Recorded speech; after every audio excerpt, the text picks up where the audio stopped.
Doing good numbers, you're doing volume, you're able to sustain, you're already, you're building a brand, I mean, Abe would be the absolute best guy you could possibly work on with your business with. If you're building a brand, I mean, I don't even like to call it private label anymore, just because really what it is brand building, right? And so there's just nobody that I can recommend to you that is on a higher level than Abe for that particular set of instructions on doing a product launch. The whole thing, from everything you need to do within the listing, everything, data wise, metrics, keywords, how it all needs to be done in a way, the big picture. There's nobody better, I think, in our whole community, in my opinion, that I know of that knows more about that aspect, private label brand building, and doing it successfully. He's created so many success stories. How many coaching students have you coached with us? Like 250, going on 300? Well, the team has been around 300, yeah. But personally, I would say maybe half that, maybe a little more than half of that. Man, and he's done a great job over the years. I would highly recommend that if that's the phase of the game that you're at. I mean, Abe has limited spots. I can't send anybody and everybody that to Abe, but if I would contact the coaching office to see if Abe would be the right fit for you. But on the other side of me over here is John Bricker, right? Now, John came to me about a year and two. It's almost been going on 2 years now, maybe. Yeah, I think so. About a year and a half, a little over a year and a half. And he actually met Jim Cockrum. And he says to Jim, he didn't even know who Jim is, "You sound an awful lot like a guy that I listen to his podcast." Right? You're right there from where Jim's from, right? Yeah. From Indiana, right? Jim Cockrum. And Jim calls me up and says, "Nate, hey, I've got this guy I want you to work with. He's not somebody that's just coming into our community and finding out about Proven Amazon. Of course, this guy's a personal friend of mine. Will you work with him and take care of him? He and his dad, they're really good people, and I want to serve them." Well, I got in there and I started teaching John, and John is like you're one of the best coaching students I've ever had, because you really pick things up and then you immediately go apply everything that you're taught, right? And you're doing it, and then you come back to me and go, "Oh, wait, look what else I learned that you might know about, and you've taught me a thing or two." You're like that ideal coaching client that makes doing the coaching really worth it, because you're not going to get rich running a coaching business. I'll just tell you that right now. But in terms of making it rewarding for me and you've had the opportunity now to work with Abe. And to me, you've come back and now you've taught us a thing or two. I love it when those types of relationships happen with our coaching, where first you come in, we become friends, right? Mm-hmm. And then we build business, and then we find ways to partner with each other. Like you and Abe have partnered now, and then it becomes like family, right?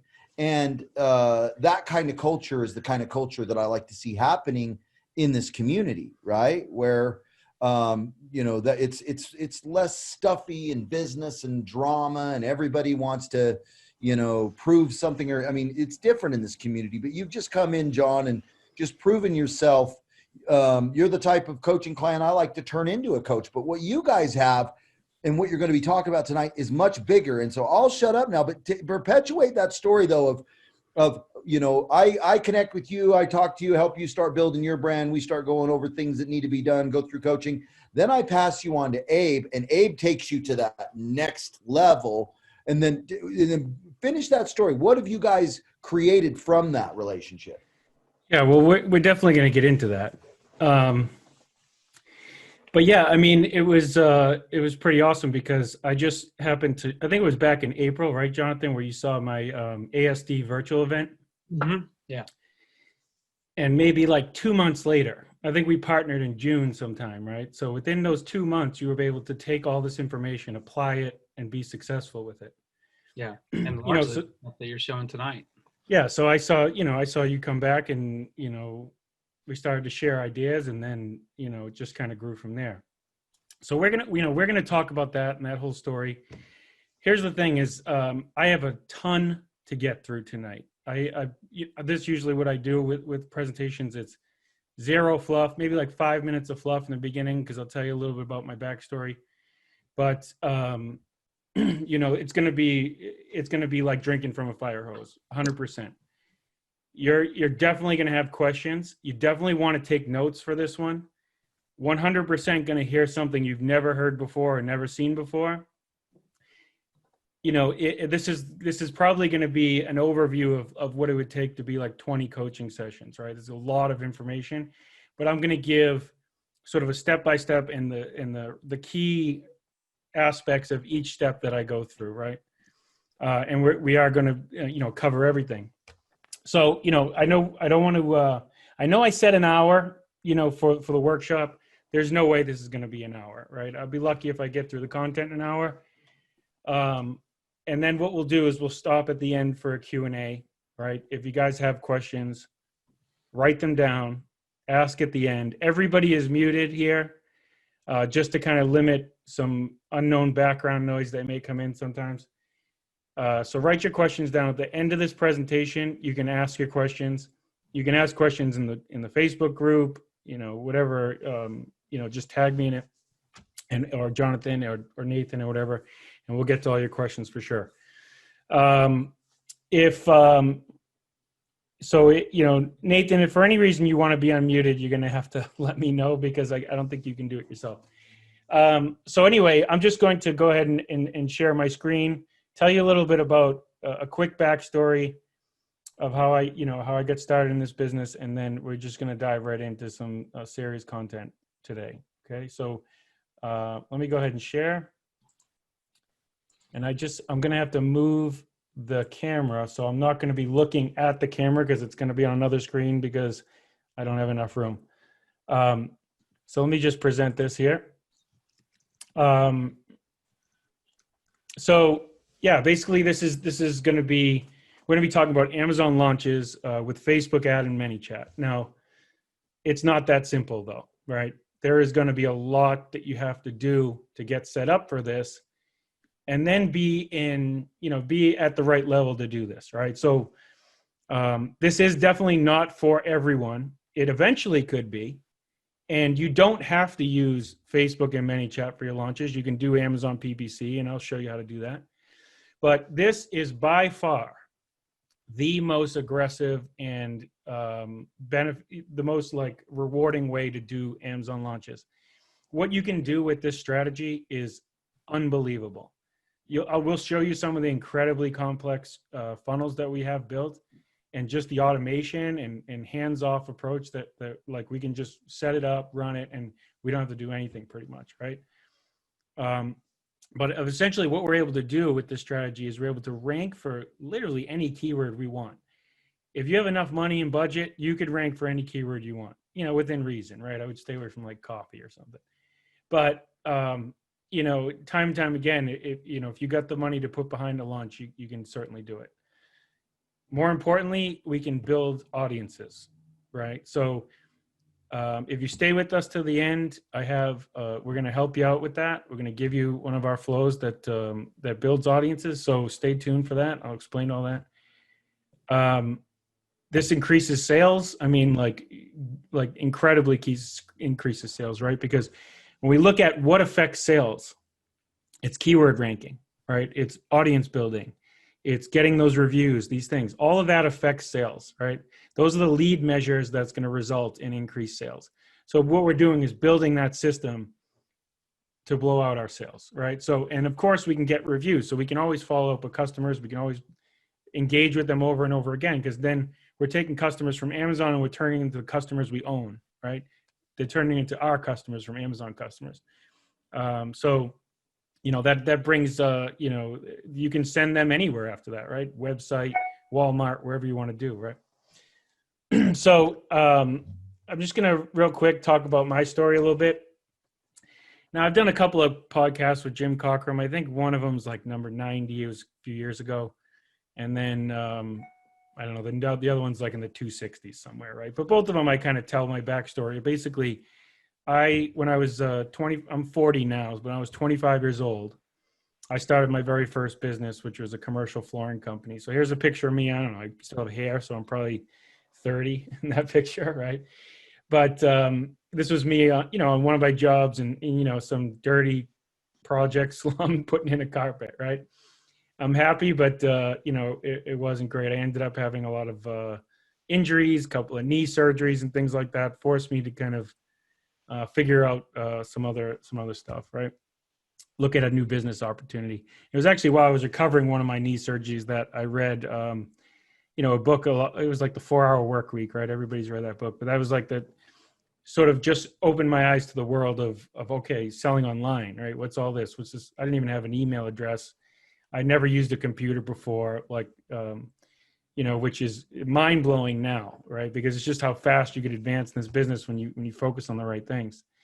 So my son's 5 in this picture, 5 or 6. He's 11 now. So this is probably 6 years ago. And this is literally the first year of my business. You see all the products there. I sold tools and automotive to start. We're packing boxes for FBA, doing arbitrage, wholesale, things like that. But this is how he got started. You can see his little dog there in the picture. And that was sort of the start of this journey, right? That office I used to have.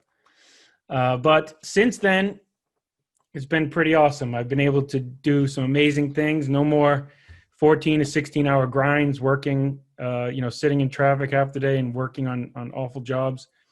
I'm able to travel all the time, take my kid to Disney World, go to, all these other cool things that we do. Here's us in Utah visiting Nathan. He's not in this picture, but that's at Snowbird. We've gone out to Utah a couple of times to go ski with Nathan out there, and we just have a good time. And I'm able to do that now, right? Because I don't have a job with that kind of commitment. So I mean, I've gone from selling retail arbitrage to wholesale. Into about 2016, I started private label, launched a automotive brand. We were very successful with that. I've started some other companies, like I work with Nathan doing the coaching. I was one of the people that started the private label coaching side for Jim Cockrum. Before I came in, there was no private label program. And we've coached close to 300 students or more at this point. A lot of success stories. Also partnered with Nathan on a company called Hummingbird, where we do brand management and all the different services in the business. And of course, partner with Jonathan, who's on this call, helped me out here. And we pretty much do launch services, which is what you're going to hear all about today, right? So, that sums it up quickly because, I'm very thankful for this business. I'm very thankful for the progression that we've been able to do over the years. And I wouldn't trade it for the world. So without further ado, let's get started on the content here, right? So today we're going to be talking about Amazon launches, right? Amazon launch. This is our strategy for Amazon product launches. Now, the way I'm presenting this is I'm going to take you through the entire progression of like what we need to do. So if we were to onboard you or anyone else as a client or ourselves, what would we do from the start to make sure your launch is going to be successful? You're going to hear a lot about keywords and data and things like that, but I'm going to show you the exact SOP, standard operating procedure, of what we do to go ahead and get this started, right? So I'm not going to talk about product selection. I'm not going to talk about any of that stuff. It's just we're pretty much going to be focused on gearing up for an Amazon launch, right? So here's a statement we need to make to understand like our goals here, right? So why are we doing this, right? Obviously, we're trying to make sales and this sort of thing. But if our ultimate goal is to rank at the top, to get sales, right? Probably should have said that, but to get sales, our ultimate goal is to rank at the top of page 1 for all of our relevant keywords, right? You may have seen this. You may have heard of this, right? That's how we get sales. We have to get visibility in the market. We have to get onto page 1 for our keywords. So if that's our goal, therefore, every process we build has to be dedicated to achieving that goal, right? That's the end goal. So what are the leading measures that we can build so that that goal happens, right? So that's pretty much what we're structured out, and we're just reverse engineering that idea, right? So another statement I need to make is if you want to be a fierce competitor, you need software, right? And I know a lot of people like to sugarcoat it, be like, oh yeah, you don't need tools, you don't need to do it. You can do it for free. Yeah, you can. Just as before software tools, they weren't out yet really, or there was very little access to this when I started. I had a team of 3 VAs working around the clock doing data and research and tracking. It cost me $1,000 a month just for payroll to have them do it, right? And that's not even for products that we were even launched, right? This was just research. This makes it a whole different ball game when you have software. I like to say software tools are like a shovel versus a backhoe, right? Yeah, you can dig yourself a hole with the shovel, but who has that kind of time? You have to start valuing your time, right? So, paying $100 a month for a software tool, and there's definitely going to be software tools that you need to do this, and we'll show you what we use and how we use it and all that good stuff, right? Okay, so this is Helium 10, which is our software for keyword research. It actually has a ridiculous amount of tools in it. Now there's like 20, I think, from everything from building landing pages to ads and review follow-ups and all this stuff. Mainly for this presentation, I'm focused on 6 tools. And there's the 6 tools that you see in front of you. Now, as I go through, I'll show you what tools I'm using when. Right, so I'll show you before I go into a process. I'll say, okay, I'm using Magnet, I'm using Cerebro, I'm using the keyword tracker and all this stuff. Right, I'll show you as I go. All right, so the first thing we have to do, bare bones, before we even consider launching, we have to, and you should do this before you even build an Amazon listing. Right, we have to build a keyword master list. So we got to take our product, reverse engineer the market around it, and pull every keyword that's relevant to our product, right? So here's the process for doing that. And here's the product I'm going to use as an example. Of course, if you've ever seen a webinar I've done in the past, I've used this product as an example before. Just makes things go a little bit faster. I wouldn't worry too much about the product or the actual data that I collect. That's irrelevant. It's more about the process, right? This works for any product, in any market. Right? So this is just the example I'm going to use. Okay, so the first tool is going to be Magnet. This is how we're going to start our keyword research, right? This is Magnet. So with Magnet, this is how I'm going to start the process to find my keywords. So basically, that product there, I put in Mushroom Log Kit, right? That's going to be what I think the product is. I came at this from a point like I don't know what the product is.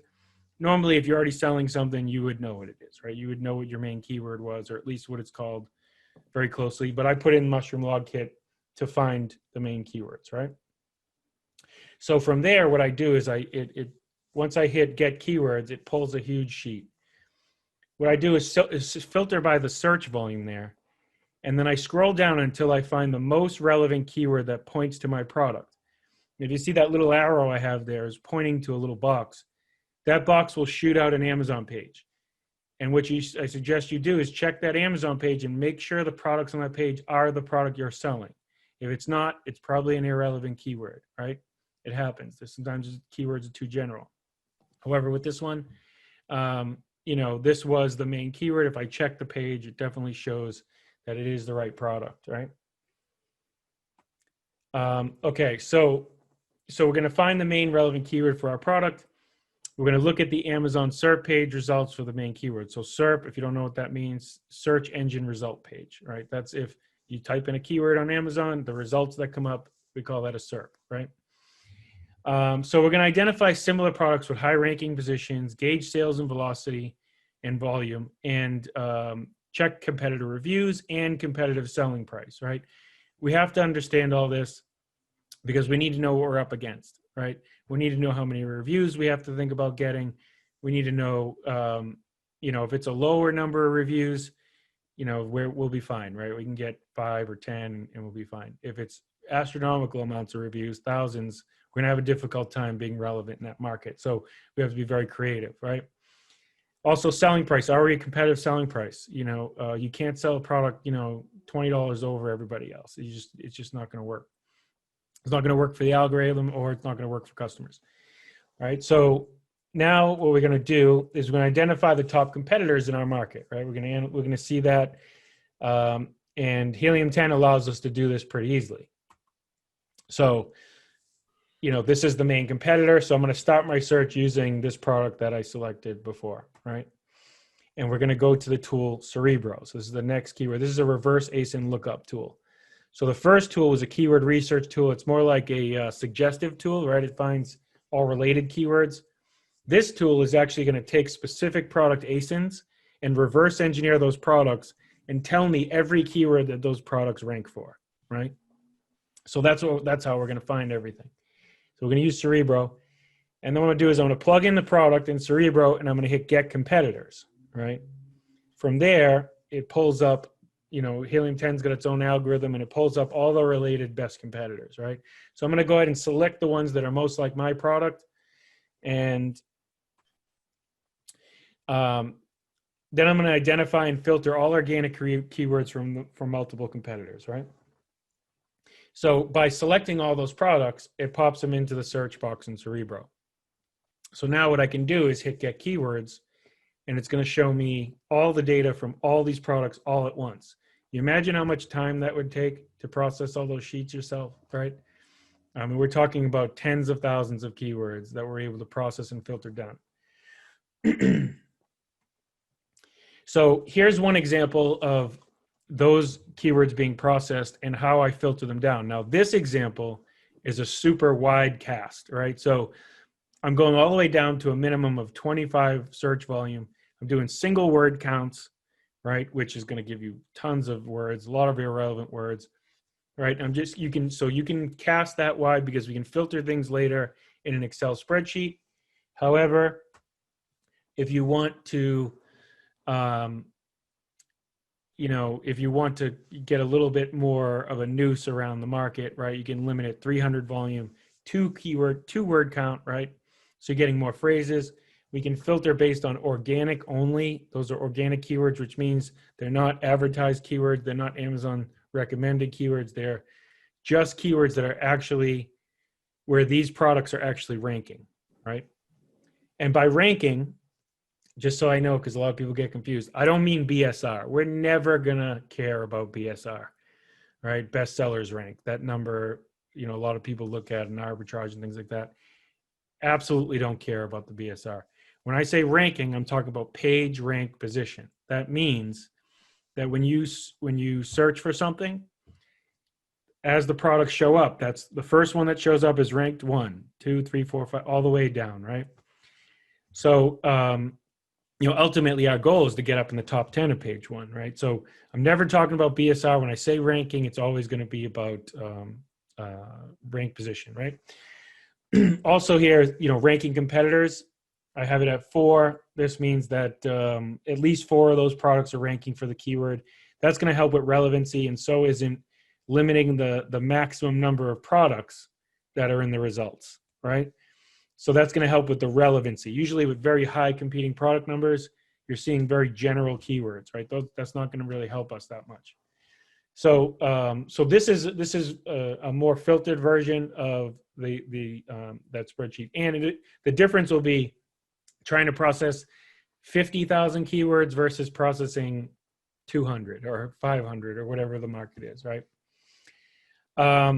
So what I'm going to do now is populate this into an Excel spreadsheet, right? And I think I'm going to have to pop off. Yeah. So I'm going to pop off real quick and just go ahead and show some of the Excel spreadsheets that populate, and then show you how I filter down that Excel spreadsheet, because this is where the magic happens. This is how we process the keyword master list right now, right? So if I hit escape and go to this sheet, this is the original sheet that, let me see here. Okay. So this is already the filtered version. I think I didn't pull up the original. Bear with me. Okay, right there. So if I open that, this is how the spreadsheet looks originally, right? There is a lot of data that they give you. So this sheet probably, has a few hundred keywords. Let's let this, all right. So now I don't care about most of this information, right? But what's really cool over here is as you get to it's going to tell us every product that we scanned and every product's rank position currently at time of scan, right? So all these numbers here, this is the product, and these are the actual position it shows up on each keyword. So that's all great, but I'm going to filter this down. So pretty much what I'm going to do is only keep search volume, competing product numbers for a relevancy indicator, CPR score, which is going to help me determine how many, when I do my launch, how many products I'm going to have to incentivize, and you'll see what that means later. And that's pretty much it. So here's the process version of the spreadsheet, right? So this is search volume, competing products, this CPR score. Now this says CPR 8-day giveaways. What that means is how many products you have to sell over an 8-day period to rank at the top for that search, right? That's sort of a sliding number, and the way we deal with that is we use it to begin with, but then sometimes we have to extend the amount of days, so more than 8, or it could be more products or less products. So we just have to see how our funnels operate once they're up and launched, right? So this is how I process it down. So I want to keep the products and see what I have here. But ultimately, what I have to do is take that entire list in the previous sheet, right, and go through it line by line and delete the products that are not relevant, right? So what I come up with here is about 42 or so that are absolutely relevant. The only way to check for sure is to check Amazon to see, just like you did in the beginning, to see if the relevant products come up. One way to do that fast is to put it in a Google Sheet, right click, you got to highlight it, right click, and use context menu search. Now, if I click that, Amazon page will pop up. You can check very quickly. So that's a tip that saves a little bit of time, right? So context menu search, Chrome extension, and the Amazon search bar embedded in it will pop out the Amazon page. So what we're going to do now is, this is our list sort of shrunk down into only keywords that we're going to want to use, right? Now, even further from that, and let me just make sure I'm not jumping ahead too far here. Okay. So this sheet is even further. So what I do is I break it down even further and choose what my best keywords are, right? So you can see that these top 6 are the highest ranking keywords. These are going to be like sort of my main targets, right? These are the ones that are really going to be the ones that are going to move sales, right? And I sort of group them, and I'll explain what these groupings are later. But even so, as we break this list down, this is what our keyword master list is. It's sort of the baseline for everything we're going to do moving forward, right? Okay, so I'm just going to go back to the presentation here. And what we're going to do is we're going to talk a little bit about optimizing your listings, right? So optimizing your listings, this is building the foundation for your product, right? So you have your keyword master list. Now we have to make sure that all these keywords are in your listing so that we can track on everything, right? We can, what we call index, and I'll explain what that is in a little bit.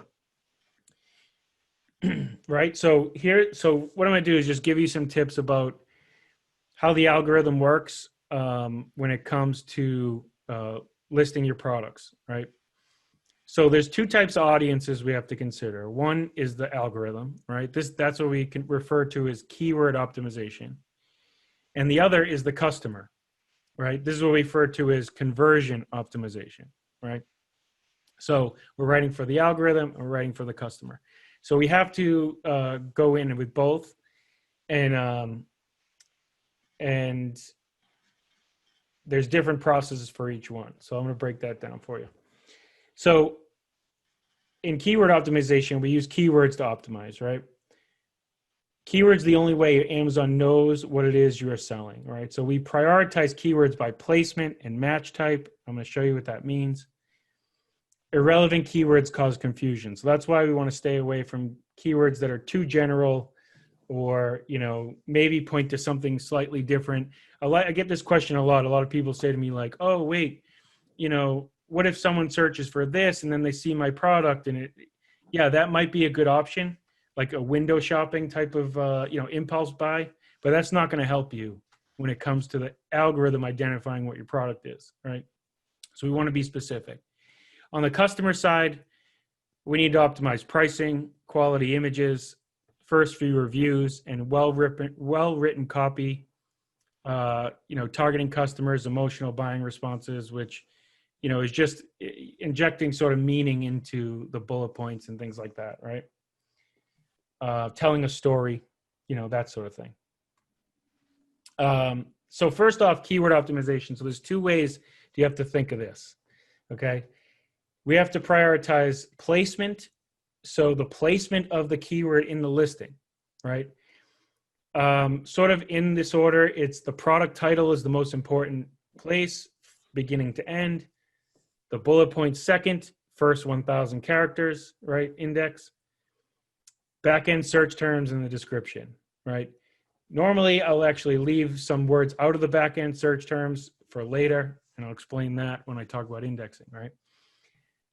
We also have to prioritize match type. So the match types are exact match, exactly as it appears, plurals, which is adding an S or removing it, and phrase match, which means adding a word in the beginning or end of a keyword phrase, or broad match, which is adding the word in the beginning, middle, end, any order, right? So essentially, if your keyword is in the title exactly as it appears, that's going to give you the most rank boost out of that keyword, right? So you always want your top targeted keywords in the best placements and matching exact. So we get our title optimized from the beginning. It's easier to make subtle adjustments in the bullets or leave room in the back-end search term fields for new keywords. Really hard to make title adjustments without involving Amazon. The only way I've seen one of my coaching students do it is literally adding one word per day for, a week or two, right? That's it. Because if you right now, if you ever try to contact Amazon, it's a complete nightmare. Jonathan, how many hours do you spend a week writing Amazon? Yeah, this week has been crazy, honestly. This week I've been on the phone with Amazon at probably 5 hours, like literally on the call, and then countless of case logs and stuff. Yeah. But I'm managing stuff with multiple clients and multiple issues, so it's like a pain to change anything right now. But it's all good. We're working ahead. Yeah. So next we're going to process these keywords to get them ready for the listing, right? So we take our keyword master list, and I'm going to use this next tool right here, which is Frankenstein. This is in the Helium 10. This is a keyword processing tool, right? Again, these tools just save an enormous amount of time. All right. So Frankenstein's a keyword processing tool. This is the one we're using. And what I'm going to do is basically embed all of my keywords into a list here. And I'm going to put some filters on it, right? So what I want to do is remove duplicates. If you notice in multiple phrases, if you look at that sheet that I pulled earlier, the word mushrooms in there 612 times. Kit's in there over 1,000 times, right? So we want to remove all those duplicate words because we don't need to see them over and over and over and over again. So we basically process all the keywords, remove the duplicates, and put them into what we call unique words. And then I put a frequency count on it, which tells me how many times they repeat in each phrase. So it kind of puts a priority list on the keywords, right? So then we're going to process this list and then shoot it over to the listing builder, which is called Scribbles, which is the next tool we're going to use. That's that one. All right. So what I'm going to do is it's going to populate my unique keyword list that I just showed you in the last couple slides, right? But what I want to do is also select all my phrases that I need to have. So again, we need to get as close to match type as possible, but it's impossible to do it on every keyword. It just is not going to happen. You have to go to phrase or broad match eventually. So unique words give us the broad match, but we plug in our, exact and plural matches here, right, at the top, and then we're going to go ahead and hit apply. And what this tool does is it puts the phrases, it separates the phrases, and it separates the words, right? And as I type a word, it crosses it off. So I can keep how many times it's repeating, and I can start to write, I'll start writing good sentences and things like that. But it allows me to get all my keywords into the listing in a way that makes sense and helps me prioritize important keywords over others that aren't so important, right? So this is the Scribbles listing builder. It's very helpful to get this done quickly, right? So, all right. So the next side, right, what I'm talking about is the conversion optimization. This is, you can kind of geek out on copywriting and different formulas for that. And I do have a formula for it, like everything else. So, to know about your customer, you got to do a little bit of work and research, right? So, know your customer and your market so you can price accordingly. Have several review seeking funnels in place. We'll show you a bunch that we use. We need quality images and infographics and possibly video, right, in your listing. That's going to be a huge metric for conversion right there. And we want well-written copy with emotion in it, right? So here's things that I'd say about that is that people don't care about your product. I know it's a tough thing to hear, but we as sellers care about a product. We think we have the best product, right? Oh, it does this. The other one doesn't do that. It's a different color and this one isn't. But we have the best quality. It's made in America, all this stuff. The customers don't care, right? The customer only cares about how that product is going to benefit them, right? So if you sit there and tell your customer like, oh, it's the strongest on the market, or it's, it has like, whatever, it has like some shiny object attached to it. It doesn't matter. You have to tell the customer how that's going to benefit them, and then you can support that with that feature, right? So people do not buy without a reason. They need a reason to buy your product, so give them that reason, right? So this is how I break that down. So I go through sort of a brainstorming process on this. Here's the reasons people buy, right? In a sort of a glazed overview is like make money, save time, avoid effort, alleviate pain, gain comfort, and so on and so forth, right? Now you'll have these slides so you can refer to this, because the next slide I'm not going to read through everything, but what I do is I break these down into questions, right? So here's the questions I break them down to. I just take each one of those points and I ask myself, all right, how does this product do this? How does it make money? How does it, whatever? And I answer the question, right? That leads me to the benefit or the meaning for the customer in the product, right? And then what I have is a bullet formula. So I just list the features, like take that shiny object or that color or whatever it is. What's the benefit of that feature? And then what's that mean for the customer, right? What's that mean in the customer's daily life where that benefit is going to help them out, right? So the feature is what it is, the benefit is what it does, and the meaning is what it means to the customer.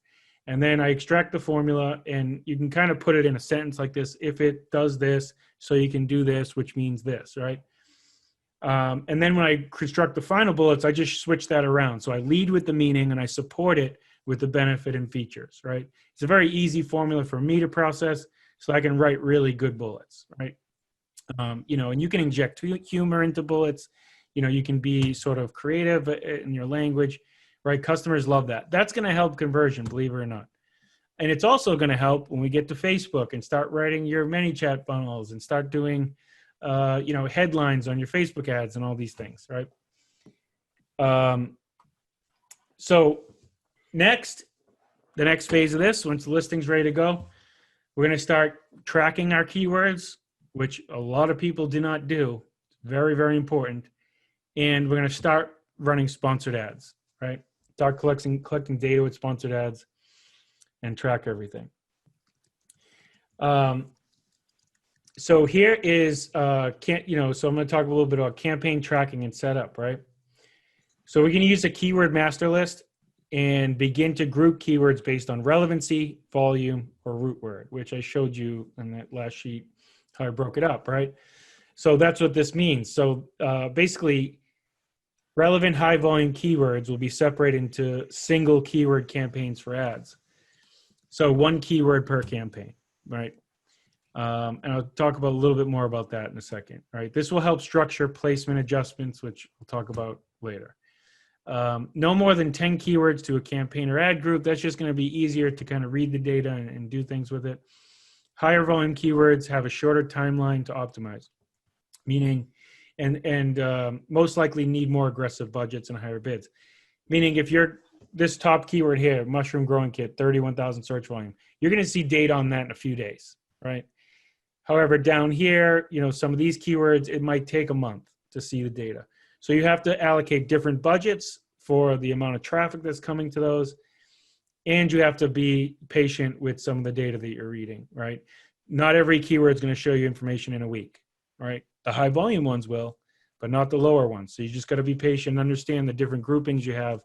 And it's easier if you kind of structure all that, right? Mainly for launches, we're going to be focusing more on the higher end keywords and stuff.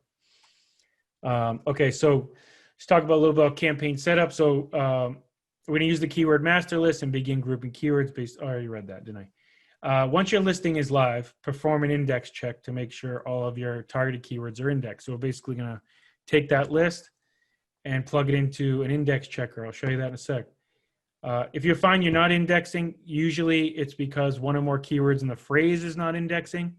So we have to go back and add the word to the, that's why I leave room in the back-end search terms, is for that first index check, because most likely we'll see that we're not indexing and we have to add that in. And it's really hard to make listing updates, but it is in the back-end search terms. All right, so this is the index checker tool that we're going to use next. This is the 5th tool we're using now. And here's a screenshot of the index checker, right? You can see on this particular keyword that I put in for this product, it's not indexing. So most likely, since we're seeing mushroom everywhere else, it's not indexing for that word substrate. So if I actually sold this product, I would go back in, I would add that word substrate to the back-end search terms, and therefore recheck the index and make sure I'm tracking on it, right? Okay, so we're going to upload our keywords into a keyword tracker. We're going to identify starting organic rank positions, right?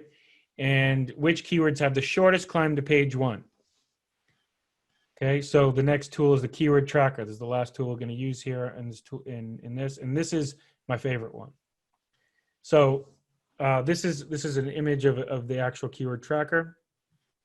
This is not the same product, obviously. But what you can see is it shows you real time your organic rank positions and the movement of those positions. Same thing with sponsored, right?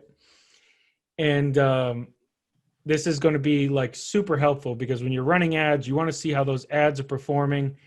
Like, what are is instead of looking at costs and things like that in your advertising and cost per click and all this stuff, how is it actually moving the needle?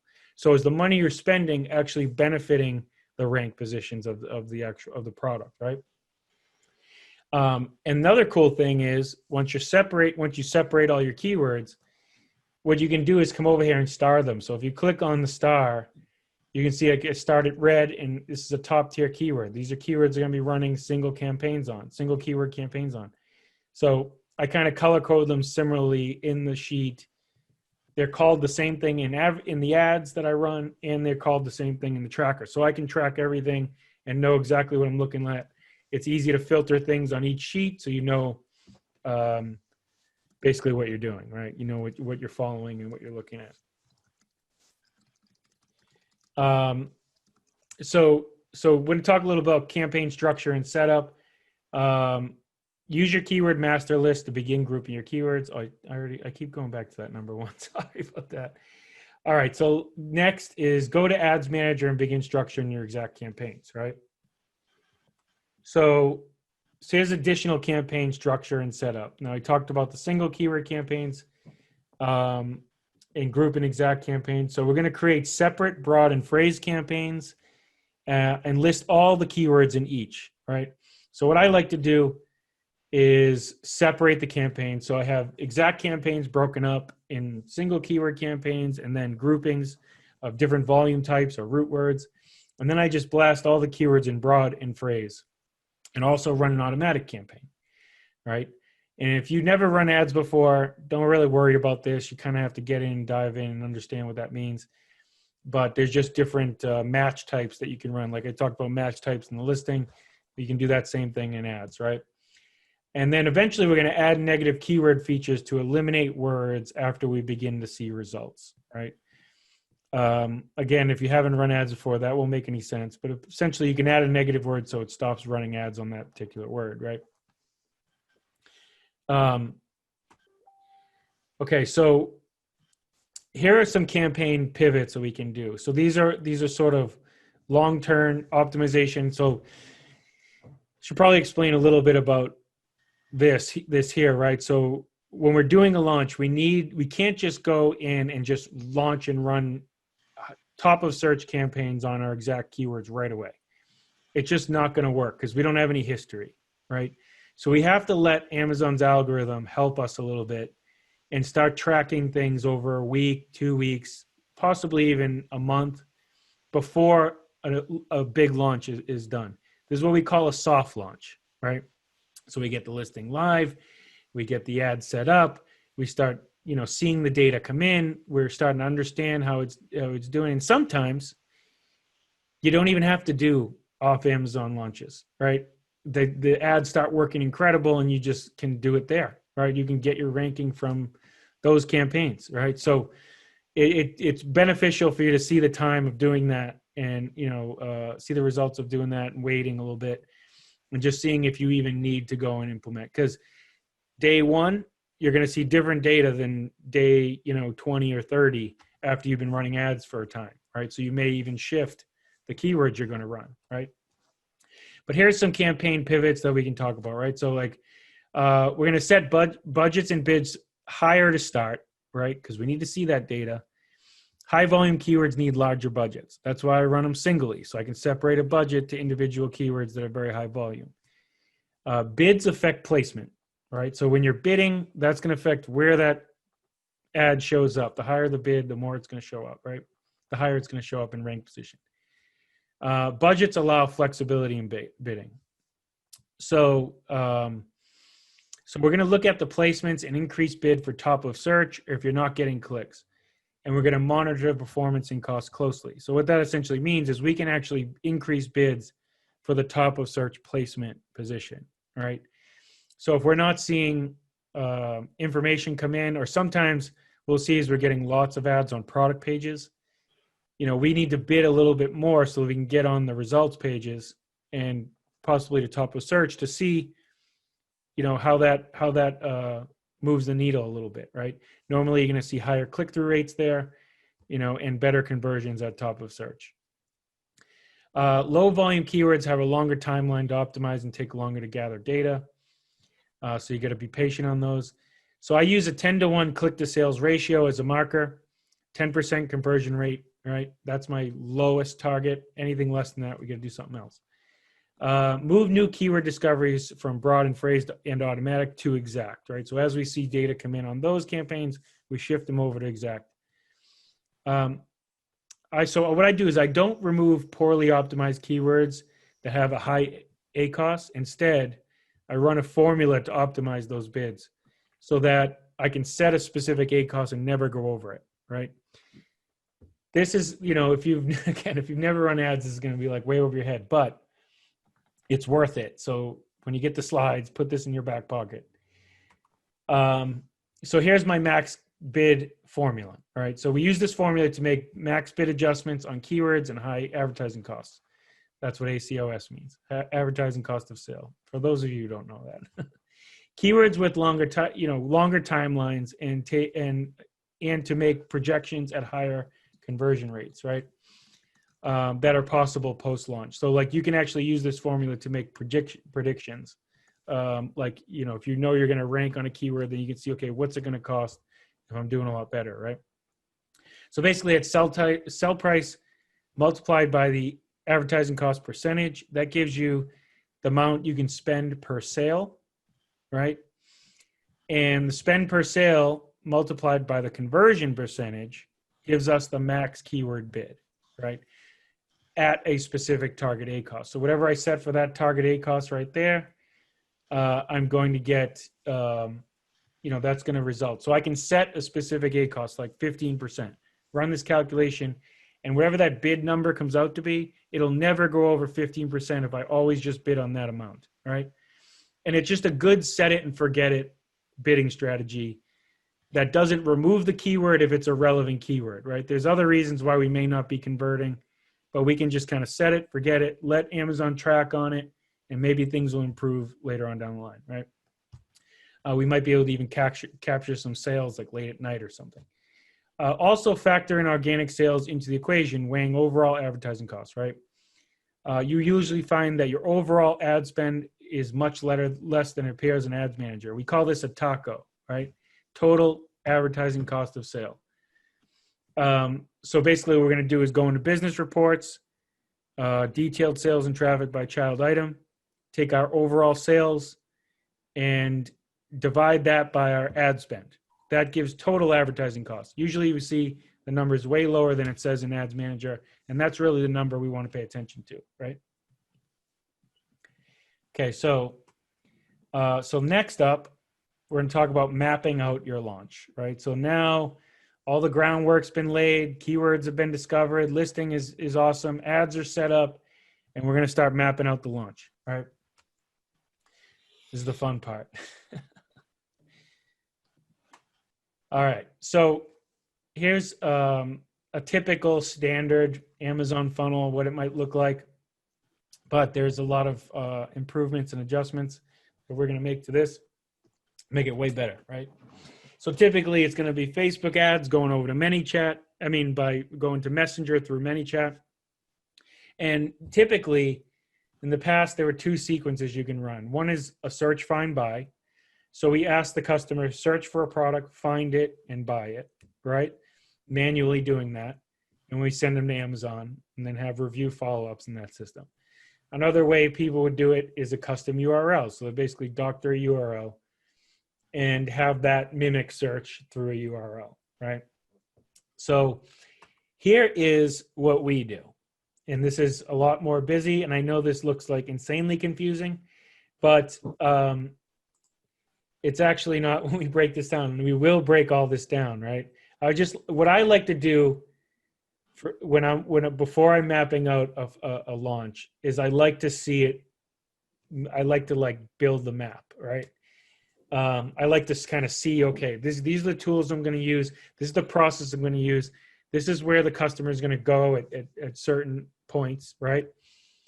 And this is just set up for a search, buy, and buy flow. But this one is an Amazon funnel with automation, right? So we're going to use some more tools and completely automate the entire process, right? That other one before, you have to manually go in, send people PayPal or whatever it is. This one, not so much. It's set up and you just can, you put all these pieces in place and then, we're going to, and there's other rules that come in, like ManyChat won't let you message someone after 24 hours. So what we do is we deliver our incentive through text messaging. So that's why we come down here and we have SMS in here, right? So just different things like that we have to play by rules. So we find ways around them, right? All TOS compliant. We don't mess around and do anything against TOS. But this probably looks confusing, but I'm going to break it down and explain a little bit better. All right. So now we have to build out a launch strategy, right? So we mapped out our launch funnels and advertising structure, and we're going to select our launch keywords, right? So that's basically what I'm doing with this grouping. Is going to select my launch keywords, and I think I did have notes, but I don't know why they're not showing up. So what I'm going to do is exit out of here and just show you real quick a sheet, and this is the exact calculator I use to map out my launches and expenses, right? So here's basically, I'm selected 8 keywords from that list. Here's the volume. And basically I run calculations to identify how much sales that's going to total. So it's 50,000 total search volume. Usually you can get somewhere around 2% of that as sales, if you can do everything right. And I'm mapping out the number of gift cards I need. So here's the thing. Obviously, I'm not giving away 464 $15 gift cards to rank for this keyword, right? I'm going to leave that one off the map. So what I can do is come in this calculator, and I can just change this to 0, right? And it recalculates. So see how much just by removing that keyword from the launch strategy, it cut the cost in half, right? Now that's a little more reasonable. And the cool thing about that is, remember I said broad match, phrase match, right? We can get broad match ranking, from other keywords, right? This one's mushroom growing kit. This one's mushroom grow kit. I'm going to get a broad match ranking from that anyway. So it's beneficial to me to focus on more cost-effective keywords. I can even go and turn this one into 0, right? And even drops down another 100 units, right? So now, I can understand. So we can now possibly make, at our main price point here, I have a main price point, and I always put a competitive price just in case we're going to drop things down. But I can get $22,000 monthly revenue from search, and that's probably a low estimate, right? Or by spending, $4,800 upfront in incentives. Well, that's only in the first, during this launch sequence. We're talking month to month to month, hitting that 22,000 and adding more keywords to the mix and increasing those sales, right? So that's fine. It may sound like a lot of money, but when you talk about the benefit that comes out on the other side of that, that's okay. And we don't even have to do that much, right? If I come here and say I don't want to do this keyword either, right? We also have to put these to 0, right? So that's going to adjust the amount of sales. But, I can see, okay, we can see like, all right, maybe I only launch on keywords that are 1,000 search volume, right? And then work my way up the ladder to the bigger ones as more revenue comes in. Because even though you're giving away a gift card, you're still making sales on the product too, right? So, it's sort of like a break-even thing almost, but it is the benefit outweighs, the cost in the beginning. So anyway, that is just a simple calculator that I put together to help me sort of get a ballpark estimate of what we're going to do. Especially if we're working with clients, it's beneficial to like send them some numbers and say, hey, here's how much you need to be prepared to spend, right? And we usually make a sheet like this and then make a recommended launch sheet with more refined costs in it, right? Okay, so let's get back to the presentation here. Okay, so that's how I calculate my launch. And then we're going to choose a delivery method, right? And choose a customer incentive, right? So that sheet, we use Amazon gift cards as an incentive, but there are other things. You can use rebates. Like I said, there are URLs, but we'll talk about that in a sec. So there's essentially 2 ways to deliver, right? It's search, find, buy versus a custom URL. Now, a search, find, buy sends a customer through a natural organic search. That's where you get the most rank boost out of, right? Best ranking boost. So Amazon cannot track this at all, right? They come in as a regular customer. So the best to use heavily discounted full price incentives, because we're actually asking the customer to do a timely procedure of searching, finding, and buying at full price, right? So the more steps, the better the more steps and better with automation, right? So it has more steps and it's better with automation. It's best with an existing customer list, but the funnels we have, we actually build the list while we drive the traffic, right? So we're building the list and bringing that list back in the next day, and that drives down ad costs, right? So we need third-party deliverable, right? So we need a third-party apps to do that, and only use when your product is ranked organically on a minimum of page 3, but we also have a workaround on that because of what I'm going to explain in a minute. Custom URLs sends customer through a link to mimic the search. It boosts rank, but does not have as much natural search, find, buy. Amazon can track you, which has been a problem for us. It's easy to use Amazon promotional codes, easy to execute, and high customer follow through. Best for cold traffic, and can use any organic rank position, can rotate keyword links automatically, and things like that, right? But we don't do that anymore, right? So we don't do URLs anymore because we got slapped, right? Little slap on the wrist, 24-hour suspension or whatever. because Amazon can track you. They're starting to be more and more strict about, seeing people manipulate rank, right? Or whatever. So if you're going in through a link, they know everything. They know who's reviewing from there. You're not going to get your reviews, right?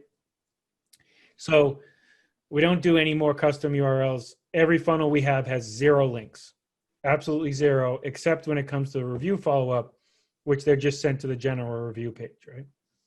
Which doesn't matter because that's way at the back end.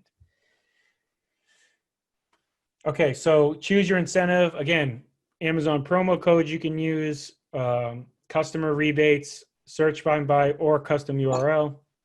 Rebate key is a service where, they'll get sent a rebate in the mail, right? Comes from a third-party service, not from you. Amazon gift cards is what we use. We can run full price reimbursements. This link right here is a link to the Amazon incentives program. You have to apply for it. But once you get it approved, you can buy any amount you want. But I think the one marker is you have to spend $5,000 a year, which goes fast, actually. You have to buy in bulk up front, but I think they removed the bulk. It used to be buying 100 minimum, but I think now you can just buy smaller amounts. Is that right, Jonathan? Yeah, I did one a couple weeks ago. We bought a small amount.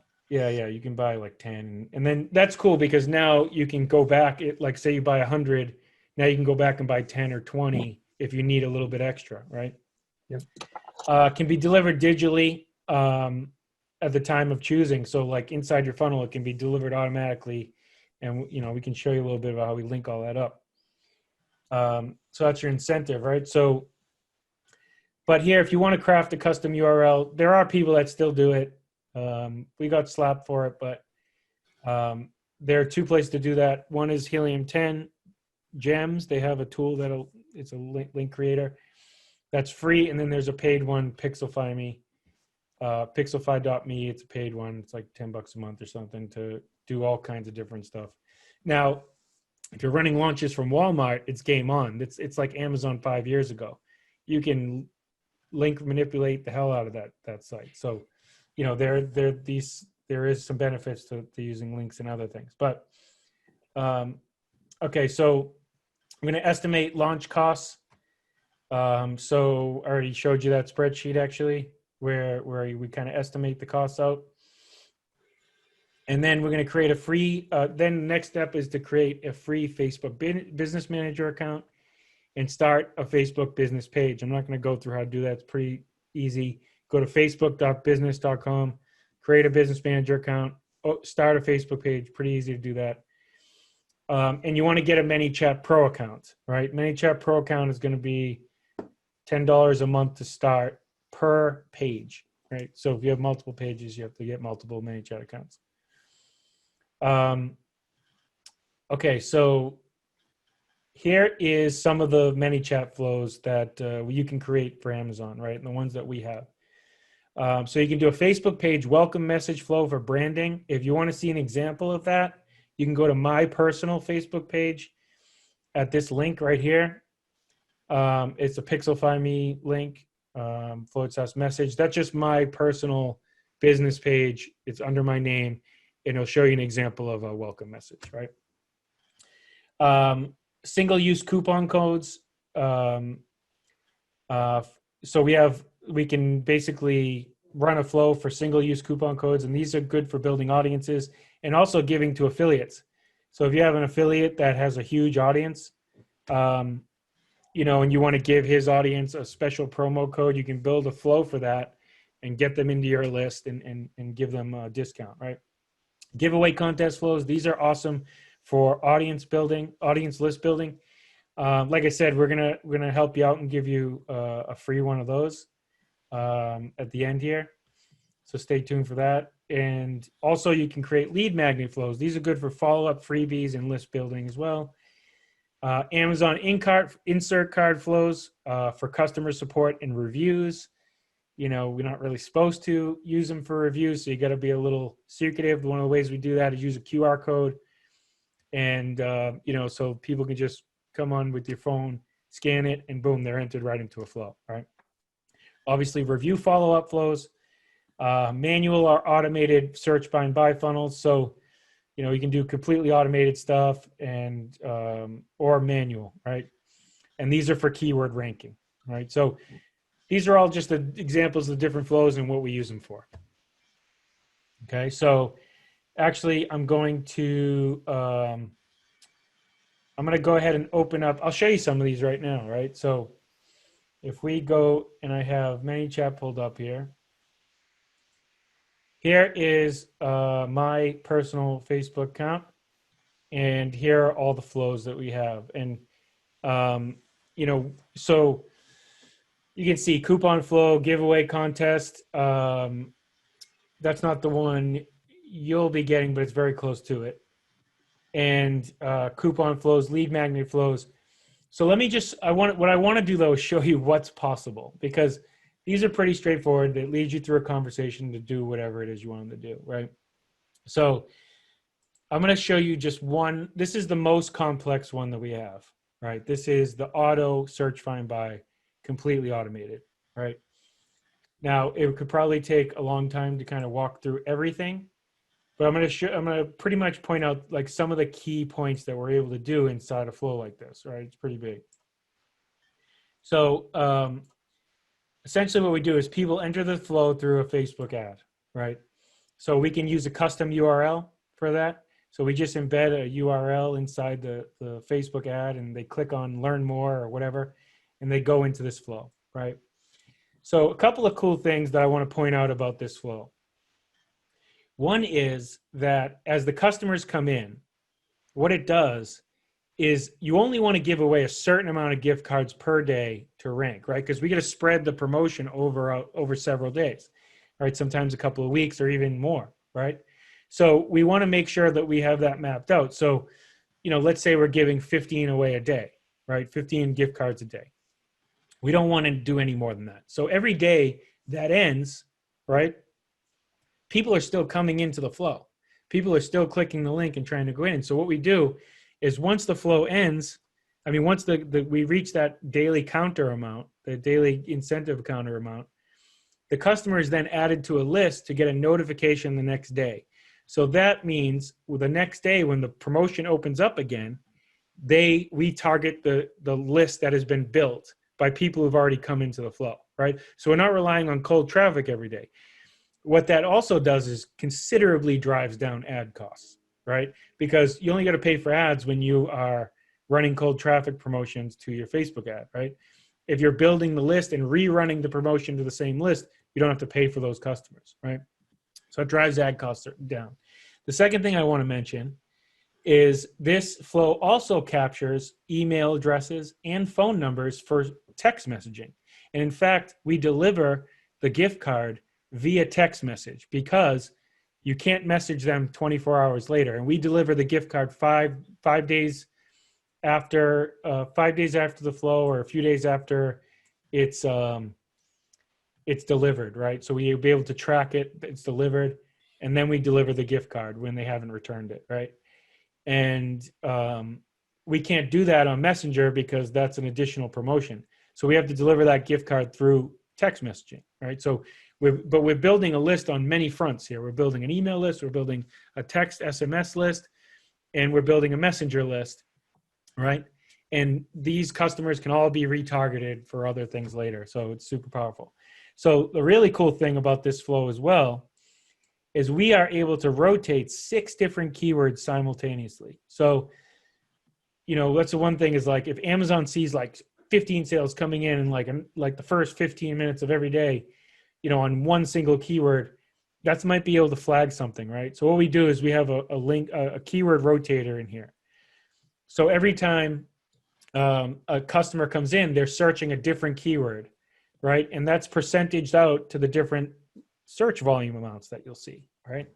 So this is huge. This is huge for us, right? So now instead of doing this promotion over and over again on a keyword, different keywords, we can run 6 simultaneously. So we can pretty much rank for all of our top keywords in one single campaign, right?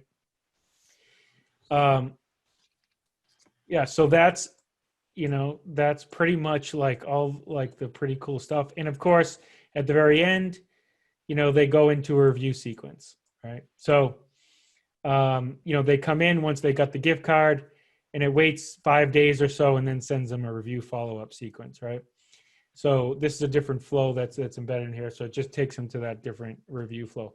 So we'll be able to build audiences, rank for keywords, gain reviews, all in one automated flow. This flow connects to a Google Sheet and Amazon with a tool called Zapier. So it's able to be completely automated, right? We don't have to monitor anything. Within reason, right? You still got to kind of pay attention in case something goes wrong. But for the most part, that is, I don't want to, we could go over every step and probably take an hour, but that's like the complexity of what you're able to do for this type of ranking. So if you can imagine, the level of the levels we have over other people, like, this is top 1%, seller stuff. This is like, stuff that no one's doing. I mean, I'm sure there are other people doing it, but this sets you miles ahead from the competition. It's not even fair, really, right? I mean, if we want to come in and take over a market, we just do it. That's what this means, just if I wanted to be honest about the whole thing, right? So, yeah, I mean, Jonathan, you want to add anything, or did I pretty much cover it there? And you covered it great. Yeah, you covered it really well. Yeah, I didn't want to go too much detail, but it is just, I mean, I don't want to use a cliche word like game changer, but I mean, there's really no other way to describe it. Okay, so that's just kind of a glimpse into some of the flows. Obviously, we have a bunch. And so I'm just going to kind of go through some of the other stuff for you. So now, building a launch strategy, we're going to add automation. Right? So that's what I just showed you. That's a completely automated funnel. And we use this tool called Zapier. It integrates with all these tools, a number of different ManyChat accounts, MailChimp, which is email automator, Google Sheets, ClickFunnels, which I use for landing pages, and the back end of Seller Central. You can track orders, you can track when things are delivered and all that stuff. Mm-hmm. Yeah, Hey, so that, yeah. Go ahead. Can I clarify something on that Sure. topic? So whenever you're doing one of these search find buy funnel launches, the number of tools that you need for this, mainly once you've done all your keyword research, so assuming Helium 10, we use ManyChat, which starts at $10 a month. So if you're starting with no audience, it's $10. And the only other paid tool would be Zapier, which is maybe $20 a month, $15 a month. And you can turn it off when the launch is done. So you're not talking tons and tons of tools. Yeah, so Zapier does give you like free, they call them zaps, right? So these zaps is what connects all these apps. Now, as the zaps get eaten up pretty quickly, but you can usually get by on the free account for a single launch. But after that, it's going to be paid, and you get charged on different tiers of zaps and things like that, and different connections. So there's only 3 connections you have to make, which is within the free service. But then sometimes the zaps add up depending on how many customers come in. But well worth it. I mean, building the audience is another one of those lead measures that benefits you forever, right? You can send that audience to your website. You can send that audience to Walmart. You can send them anywhere you want, right? I mean, that's huge to grow that audience. So that was, that automated flow I just showed you is what this all means here, right? There's obviously more intricacies in there, but this is pretty much the process, that things are delivered SMS, we're building a list, going into an email sequence and connecting everything with Zapier. Okay. So next, we're going to build your audience, your ad creatives, and boost your Amazon ads to top of search. So I'm not going to dive super deep into Facebook ads and that sort of stuff, but I will show you a little bit of how I do that, right? So Facebook audiences. Well, you can create a broad reach audience based on interests and brand reach. So basically, we're going to create a bunch of different interest-based audiences. We're going to create multiple niche audiences. I like the size around 1 to 2 million people based on interest, age, sex, relationship status, education, etc., right? I will say this. All the audience you create around a specific product, you want to keep exactly the same size. So you don't want an audience that's 10 million and one that's 2 million. You want them all around the same size, right? Because Facebook has gotten incredible with being the way that you can target stuff.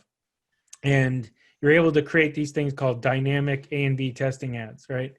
Where we can create multiple headlines, multiple images, multiple audience types. And Facebook is going to test them all in a million different ways and figure out what the best combination is, right? So if you have different audience sizes, it's going to screw that up.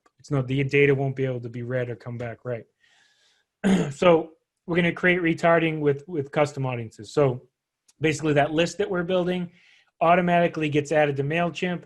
MailChimp automatically is embedded to Facebook ads, and that list is automatically retargeted inside a Facebook ad, right? That's what that means. Okay, so here's the tool, Audience Insights. And I went in for the, took screenshots this morning of the brand new Facebook layout that they have, which I'm still getting used to. But you go to Business Manager. Inside your settings, you're going to hit on this. You need an ad account, by the way, to see Audience Insights. You need an ad account. So you're going to go and hit this little hamburger here, whatever they call that. And then you're going to hit this down and analyze and report, and it's Audience Insights, right? So this is what Audience Insights looks like. And basically you can create an audience. You can just create new, and you can do the US, age group, gender and interest, everything, right? Even advanced settings like targeting single moms and parents of 2-year-olds and all kinds of crazy stuff. And, it used to be able to do income levels. They don't do that anymore. But this will all start shrinking the audience down as you put more filters in. And then you sort of just settle on the audience that's going to be, perfect. And like I said, around that 1 to 2 million mark, it works pretty well. So that's Audience Insights. It's all, by the way, this is all free, right? You don't pay for anything until you actually light up an ad. Okay, so here's that A/B testing thing I was talking about. So here's 3 different levels in the campaigns. So this is the campaign level where you kind of structure the campaign. This is the ad set level, which is the audiences. So that's where you put your audiences in. And the ad level is where you put what we call creative, which is the image, your copy, which is the headline, and the buttons and everything else, right? So, so this is the A/B testing thing. So this is what I mentioned before. Now, what happens is once you have your ad created already, so you create an ad, then you can go back into the ads manager and select the ad as a template, right? And then what you can do is make variations of that ad. So you can make different headlines, different images, all different stuff. And Amazon's going to then, I keep saying Amazon, Facebook is then going to automatically sort of run those in different combinations and then tell you what the best combination is, right? I can tell you, I used to run ads for a very big company spending, probably close to 100K a month. And I used to have to create like 32 different ads to figure that out. This makes it way, way faster. So they've gotten much better at that. So here is sorry, Jonathan. I didn't. No, actually, we got the go ahead. You're good. Okay. So here is just here's an actual product that, is what an ad looks like, right? And here's an image, very simple, right? Copy, product launch, 100% off. Now, whether or not you're cool with saying 100% off when you're actually giving them a gift card is up to you. So I like to put the image of the gift card in the ad and just say free Amazon gift card, right? It still has the word free, but at least it has that in there. I made this image today in 2 minutes on canva.com. So I just literally pluck this image of this product off of Amazon. And then I just did this very quickly, right? Mm-hmm. Canva.com is awesome. As a matter of fact, the very first slide of this presentation I made yesterday on canva.com. Mm-hmm. And I've heard about Canva forever, but I've never used it. And I've been diving in on it, and I've been making, Facebook skins and pictures. It's unbelievable. Yeah. So it's so easy to use. It took me 2 minutes to kind of go in and figure out what buttons to hit and create images and whatever, right? I actually bought the paid account, which is like $12 a month, but I love it. When you go if you go to check out my welcome message on my page, the skin that I made at the top of that page, I actually made on Canva as well. It's pretty cool. Okay, so then let's talk about setting up the ad campaigns here for when you're ready to launch. So let me explain this a little bit. When I said earlier, you only want to run search find buys when products are like on page 3 or better, like page 1 to 3. It's because the customer's not likely to go search 5 pages. Now, we used to run search find by, custom URLs to get the customer up to a high page, like 1, 2, or 3. And then we would switch to the search find by in order to rank to the top of page 1. However, we got slapped with links. So the way we do it now is this way. We jack the bid up to top of search placement, right? So after you run your ads for a little bit, we juice that bid adjustment to like 900%, right? As high as it'll go so we can get that top of search placement during the launch phase. This is going to make the customer click on your ad, and yes, you'll pay for the ad, but that's better than, not having people complete the funnel because they couldn't find your product. And that happens a lot if they're a couple pages back. So let's get your product right to page 1, and it can either be top of search or somewhere down in the middle. It doesn't matter as long as it gets to page 1, and we can see that in the tracker, right? So you can monitor this, but this is how we boost that placement, right? So when we're ready to light up the launch, we really aggressively go for the bid placement. And by then you should be pretty well optimized in Ads Manager. Amazon's going to have some history for you, and boom, you can get to the top of search, right? And then, your campaigns are going to run like clockwork, and you won't have a lot of people falling off and not completing the funnel, right? Remember, because we're making a big investment in incentives and things like that, and we need everything to run smoothly. So this is the best way to do it. Okay, now here's some results. All right, I'm going to go through and show you some of the results that we see on some of the launches we've done, right? So here's some audience building. We can see on this image here, this first little bump, this was a keyword ranking launch, right? So, maybe got up to 100 subscribers or so. And then this here is a giveaway contest. This is the flow that we're giving you, okay? To explode audiences. Same thing, this little bump here, rank launch. This explosion, giveaway contest, right? Basically what you're doing is just saying, hey, we're running a giveaway contest. Enter our funnel, join our list to see if you've won, right? And then they get the winner in a day or two, whatever, right? So that's like audience. Look at this, like 4,000, net subscribers, few unsubscribed after they didn't win or whatever. But still, look at that retention rate. That's insane. And we're talking about 90% open rates or better, right? Email, you'd be lucky to get 20% open rates. I've been sending emails lately, scratching my head, no one's opening it, right? This is 90% open rates. Everybody opens it. So we're talking about being able to sell stuff at an alarming rate. Building these audience quickly, it's a game changer, right? I don't want to use that again, but what else? Okay, so here is some review numbers. So just from the review follow-up, we can see in these 2 different products, the spike that has happened, right? In the review follow-up sequence after doing launches, right? So everybody who buys pretty much leaves a review. I mean, it's Jonathan, what were you seeing in the numbers on people who bought versus who left reviews? Yeah, so I mean, it's not everybody, but I mean, basically everybody who gets a gift card, what we do then is about 4 or 5 days later, as Abe said, we go into that review follow-up. And what's neat about in ManyChat, you can track it and you can see exactly who and how many left reviews. And yeah, you see a steep incline coming through.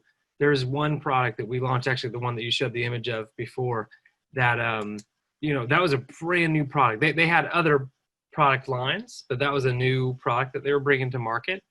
And we took a listing from 0 reviews and did a launch and got it now to where it's ranking top of search for its keywords, and the reviews are building with that. But yeah, and I'll tell you, if you combine, one of the things that I did was I have another tool that goes in and automatically pulls open the request review button in the back of your orders, especially when you're doing a lot of merchant fulfilled stuff. Because remember, as you're ranking, you're going to blow up organic sales too. As you start showing up on these pages, you're going to have a ton of organic sales. from this. So it's also like doing everything you can to get reviews. So you compound, the funnels you have in place to a review follow-up system plus the review button inside Amazon. We're seeing insane amounts of growth on reviews. So, review's always been that tricky thing, but when you're controlling the funnel, you're able to get, and there's no other place you can track who leaves a review versus who bought something, right? Mm-hmm. So, that's huge to be able to see that inside of ManyChat too. So here's some keyword rankings, right? So this is data you can pull from Helium 10 inside the keyword tracker, right? And you can see the dates here. These are pretty recent. Oops. These are pretty recent, right? Okay, this one.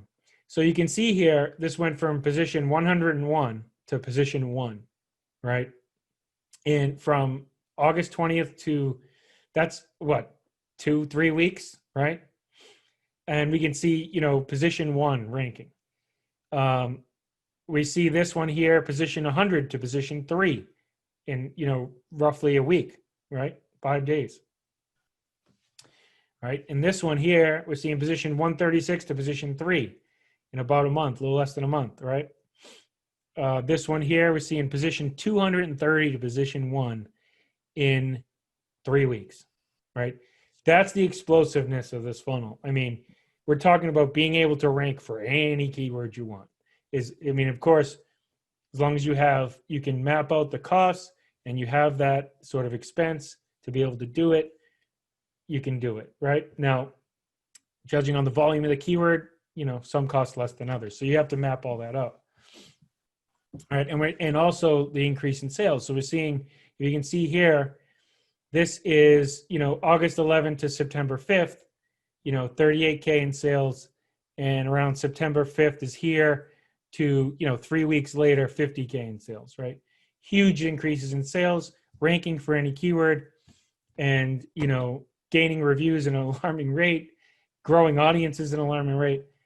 That's what these funnels do. It's really night and day. You imagine, trying to, I'm sure most sellers, right, beating your head trying to figure out how to get all this done. And this is just, just lighten up this one funnel. So, okay, so here you go.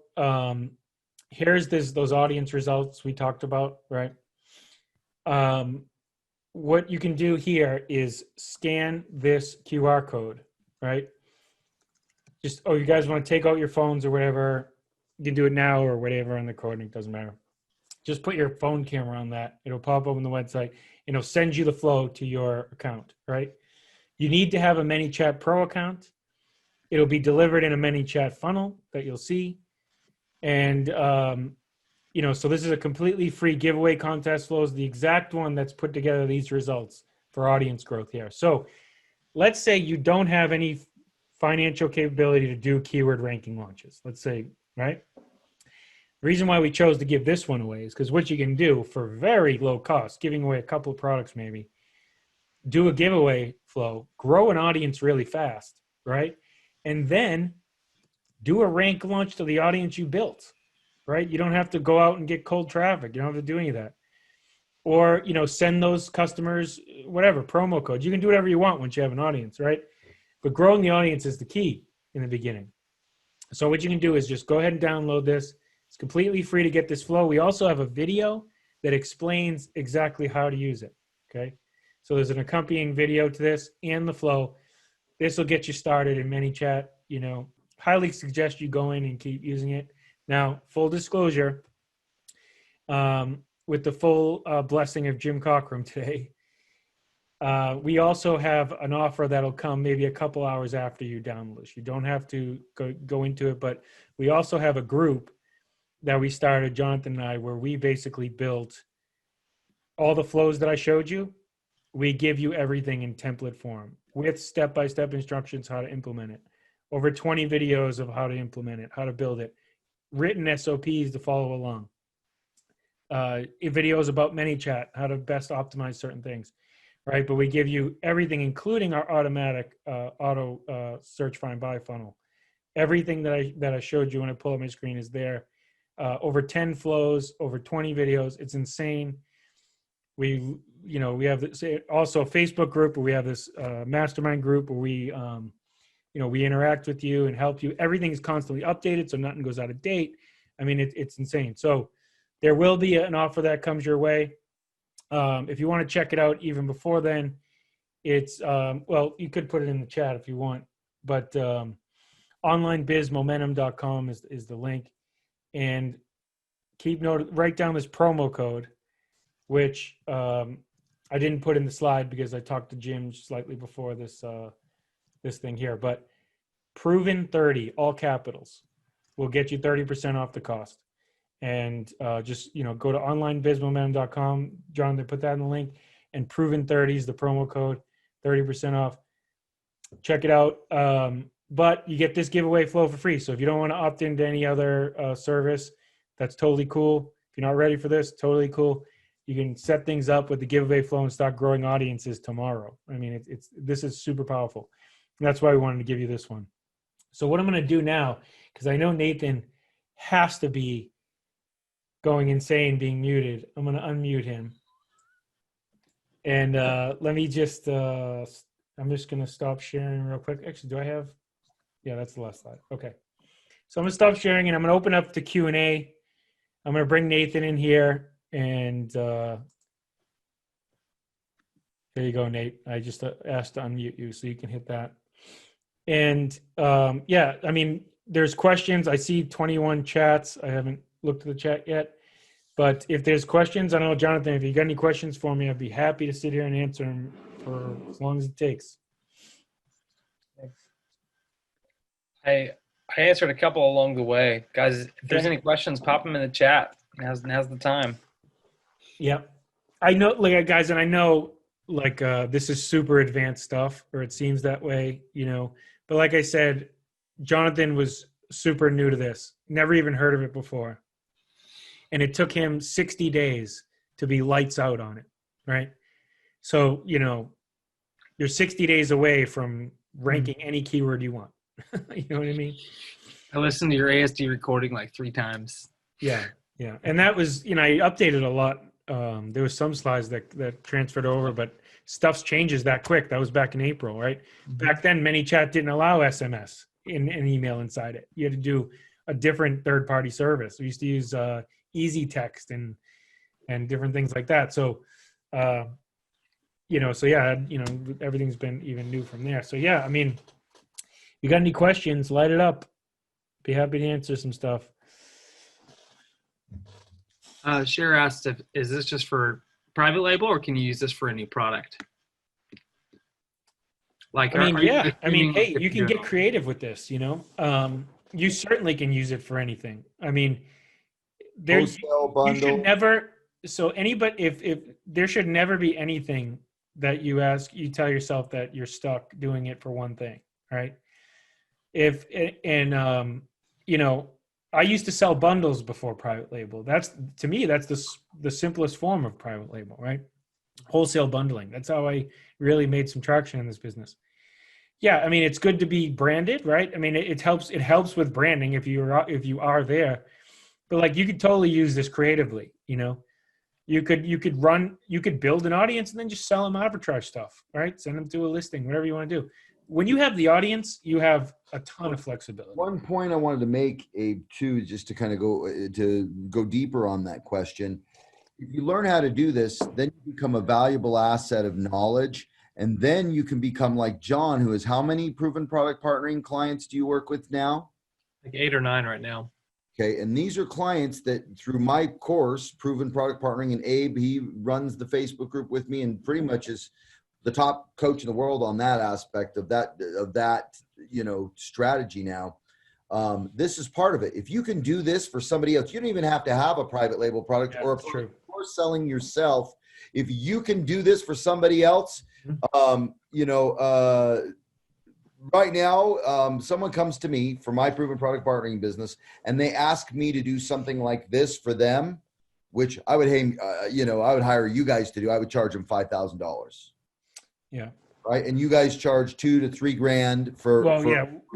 It's about 4. It's about 4. So you don't have to learn this stuff if you don't want to, right? You could just pay these guys to do it for you, or you could learn it, do it for other people. And there's another stream of income that you don't have to import anything from China.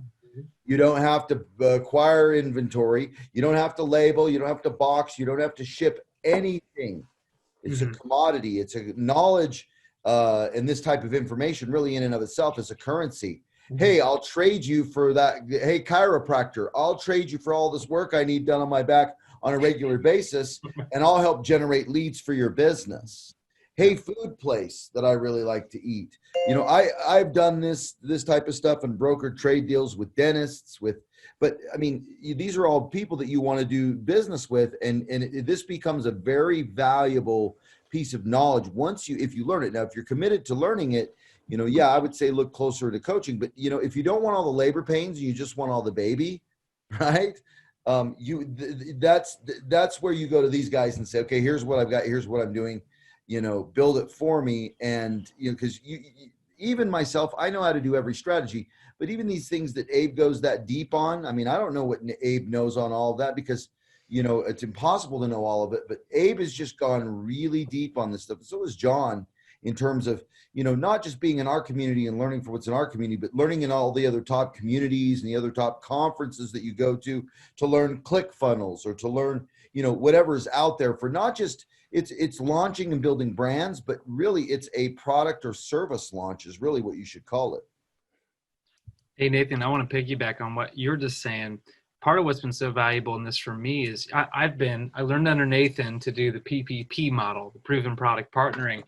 And the stuff that Abe and I are doing right now over this past summer has synchronized so well with that, because as you get to having multiple clients, multiple Amazon accounts that you're managing, you have to look at each one and see what their needs are. But I found myself in a spot over the summer that I had 3 or 4 clients that would benefit from one of these search, find, buy funnels.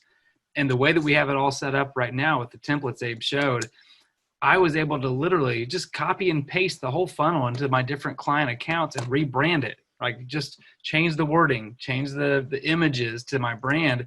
The structure is there. And so a question that Will asked for the amount of work and interaction. I was just going to answer that. Yeah, with a target. Well, why don't you answer first? I'll fill in. Yeah. So, I mean, a VA helps obviously, right? But the answer is no. You don't need a VA to do it. You absolutely can do it yourself. And I would know, you might want to learn how to do it so that you can guide the VA in the right direction. However, inside the funnel we give you is step-by-step instructions. So if you did want to, there's notes in it. And I was showing you the funnel and there were those yellow cards in there. That tells you step-by-step what it means, what you need to do. If there's a spreadsheet that needs to be implemented, there's a link to it that shows you how to set it up or whatever, right?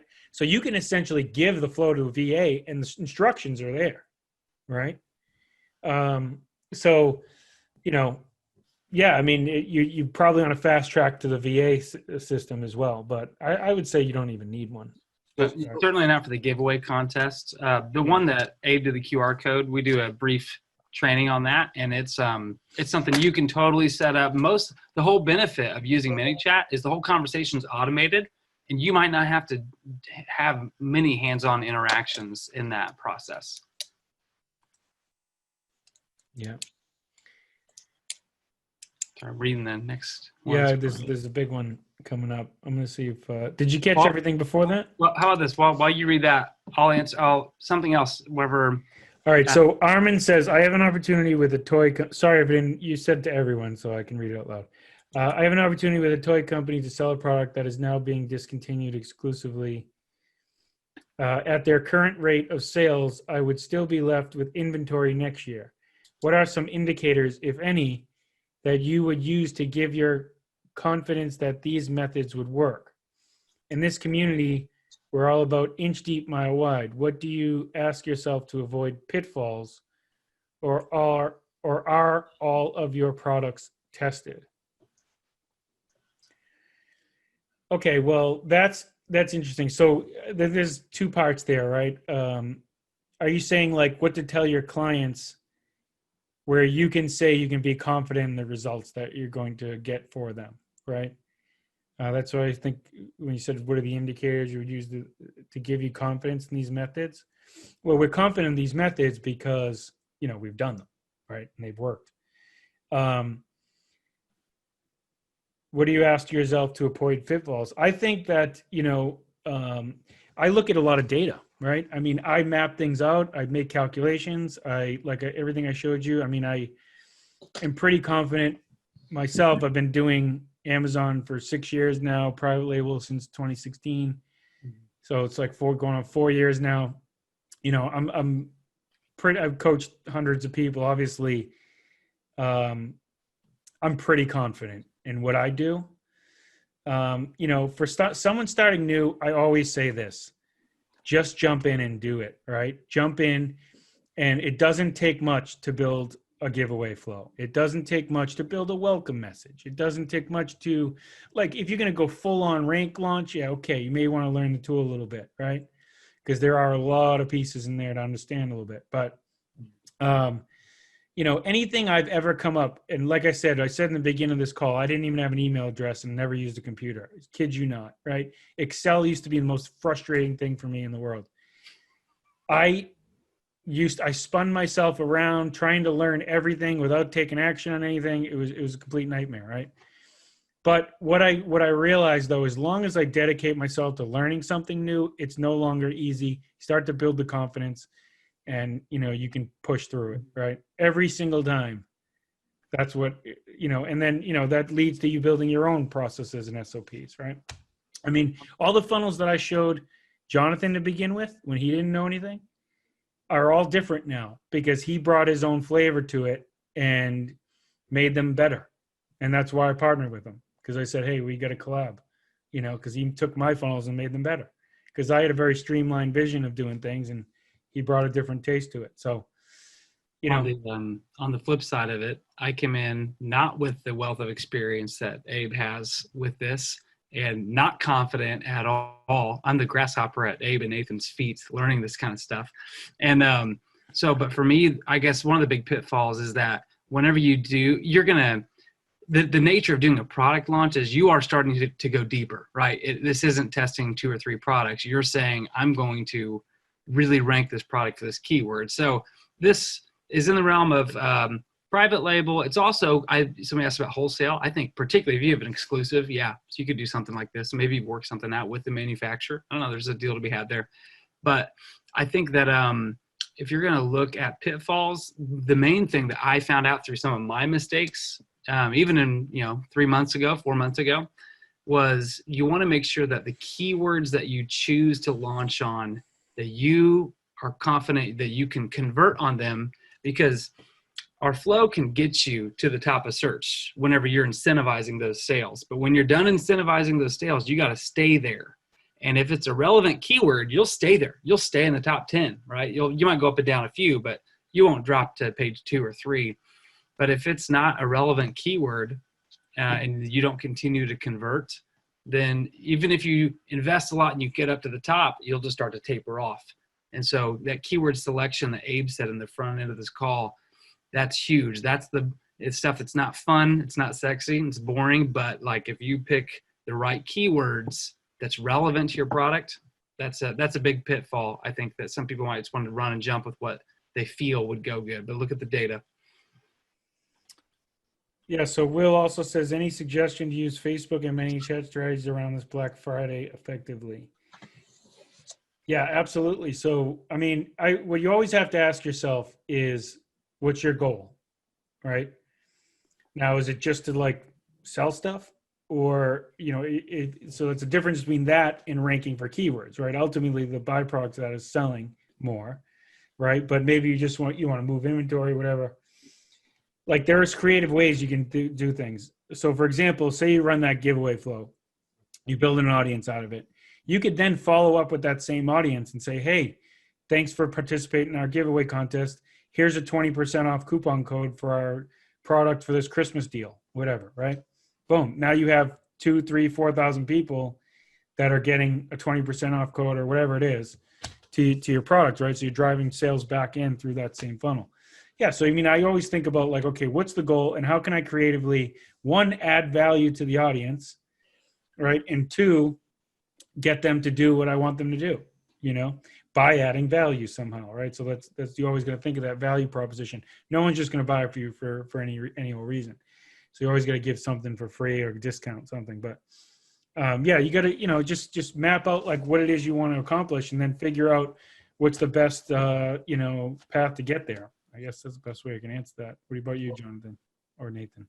Nathan, I'm curious too what you'd say about the wholesale product side of stuff.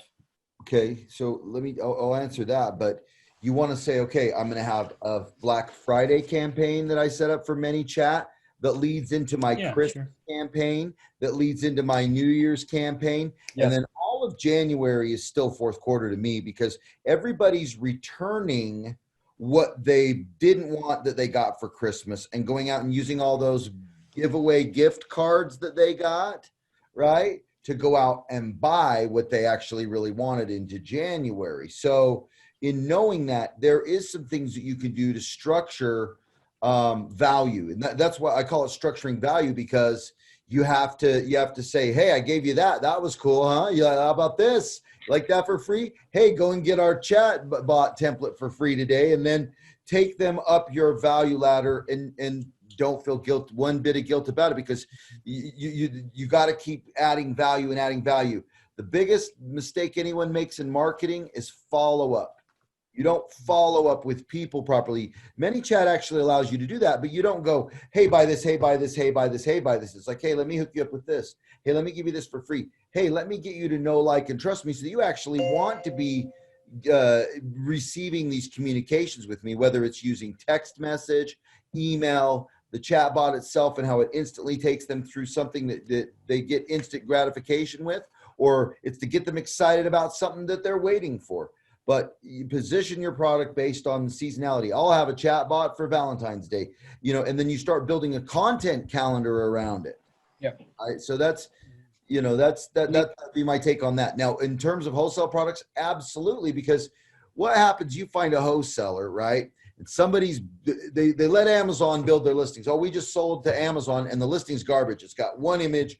It's got about 20 keywords in the title. No back-end keywords. It's just your stereotypical built by Amazon garbage listing. The Amazon tested it, and then the product tanked, and they went, no, we don't want it. Now that listing is just damaged goods on Amazon. It's ranking in the millions, but it's actually a good product, and the keywords aren't too saturated.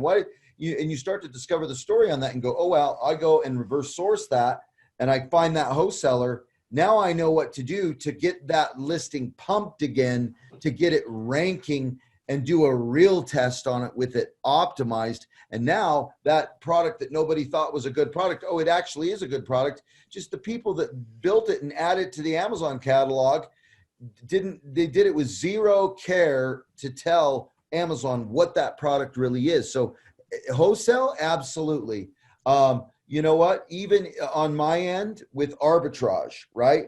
Let's say I buy a product, right, on Amazon, and I'm trying to flip it, and I go a little bit deeper. I know we want to go a mile wide and an inch deep, but if I'm buying like wholesale or even arbitrage, I want to buy as much as I can and get the deal, but somebody price tanked it. Well, if I've got people that know, like, and trust me, and I go, hey, I'm going to sell something else as a loss leader to that, to sell this, or add this as a loss leader to that offer, you can actually run people from ManyChat to your specific, and I know you say this not to do a custom URL, Abe, right? But if you're sending someone into your Amazon store, if you have an Amazon store, or you have, you can send somebody right directly into your super URL or your URL to your product, and they don't really see the other people selling for cheaper. Or you could throw it up on Walmart where you are the cheapest there and nobody's tanking it down, or even eBay, or to your website.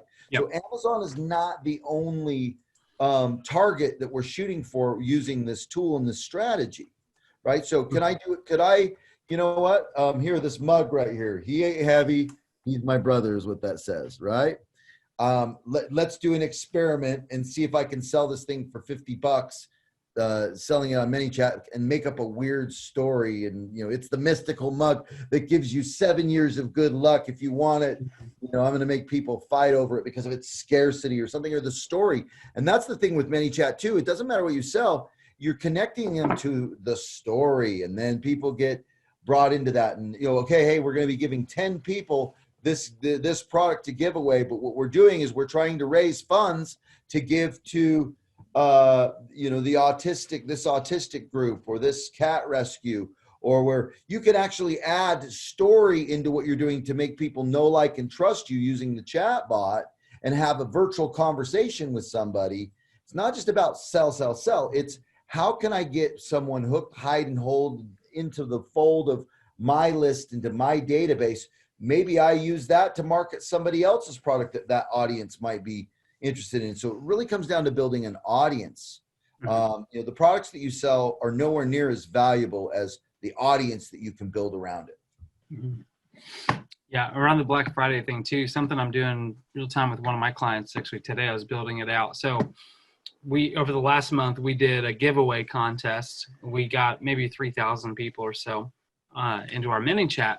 And then what we did now was their product has multiple flavors. It's a food product. And with ManyChat, you can send out a broadcast, not just to Facebook Messenger, but you can send a broadcast 3 ways: to email, to SMS, and to Facebook. And so what we did is we scheduled out a campaign over the next week and a half, 2 weeks, where there's going to be 3 touch points, because we want to actually refine our list and get rid of people who don't want to hear from us. I'm going to give them a great deal, 40% off, something like that. And if they don't take the deal, I'm going to give them deal number 2 a few days later. If they don't take that deal, I'm going to give them deal number 3. If they're not going to take 3 deals at a great discount over a couple of weeks, I don't want them on my list. I want to purge that list. Maybe you might disagree, Nathan, but in terms of this brand. Right. Don't ever purge a list. There's no reason. Skip McGrath once told me, he's like, yeah, these people just aren't active. We're not getting open rates. So I'm going to delete like 20,000 people on my list. And I'm like, wow. Well, actually, you know what? It is good to purge a list sometimes, because what happens is you segment. No, because what happens is the email automators, like once if people continuously don't open your emails, right? It's like it gets worse like over time if they don't have so what happens is, like, especially MailChimp, what they do is they clean the list automatically. So if you have like a 1-star rating for a series of emails that no one opens it, they just clean it. Right. Yeah. So it's like an unsubscribe, but they just get rid of it. They just deem it as a bad address. So your emails don't even get sent anymore. Yep. You just manually do that because you want good metrics on your email list. Because they get in trouble by the law. There's laws that govern MailChimp and Aweber and these autoresponders. Yeah. There's laws that govern what you can do with ManyChat. Yeah. Plus, the other thing too is with email, especially not ManyChat, but email is like it's a constant battle to get out of the promotions tab of Gmail. Right. So they have insane filters now to there's formulas to it, but you can't do more than one image or more than one link. You have to have copy that sounds conversational and not promotional. Otherwise, you're going to hit the Gmail promotions tab, and pretty much no one's going to see your email. Maybe 10% or something or less will open it, right? So that's a constant battle. And, some automators are better at avoiding that than others. I find MailChimp pretty bad at avoiding the promotional tab. But I'm actually looking at a new one right now called Active Campaign. My buddy Tom Harrison, who's on here, he's our website genius guy. He was recommending that. But cool. There he is. Hey. Yeah, actually, Tom, I'm going to unmute you for a second because I want you to give your take on it. Tom, you're in our group, right, for the launch group. Yep. So what do you think of that so far? I'm not like promotion. I just want to say, like, as far as the deliverables and everything else. Yeah, it's good. And I think like this, as for Amazon, like I've got a couple of brands I've developed out, and one of the things that I've been bumping up against lately is some competitors that have kind of been doing, some untoward things. So I'm looking at this as a way to kind of axe some of that stuff, because I think just that what you guys have run through the ManyChat, that's a way to, I'm interested in experimenting this way to kind of catapult other competitors that I'm banging up against by using that. And, in the past I had used the ManyChat, like a giveaway launch at one time. And the exact numbers that you posted there with that hockey stick that just went straight up, we did something similar for it was like some guys that was helping them with a bath and beauty company, and I think in about 5 days we added 5,000 people into their Yeah, list. that's insane. And then we went back out afterwards, and we wasn't anything as sophisticated as what you guys have got set up, but we went back out and just as kind of dum said, hey, would you guys like to get a coupon for for a promotion we're going to run? And the uptake on that was fantastic, dude. And the thing that blew me away versus looking at their email list that they had was exactly as said, those open rates. And this is like 2.5 years ago before ManyChat kind of changed a bit, but we saw an open rates as high as 98%. So Yeah. it was nuts. So yeah, like I've seen 100%. yeah. So I think this is awesome. I'm looking forward to kind of using what Nathan was saying as well, because I'm getting ready to launch a Shopify store. So one of the reasons I came on tonight was again to get my head wrapped around like, how do I do this on Amazon? But how can I use this in my Shopify business as well? So. Yeah. Tom's the guy I go to when I need help with ClickFunnels.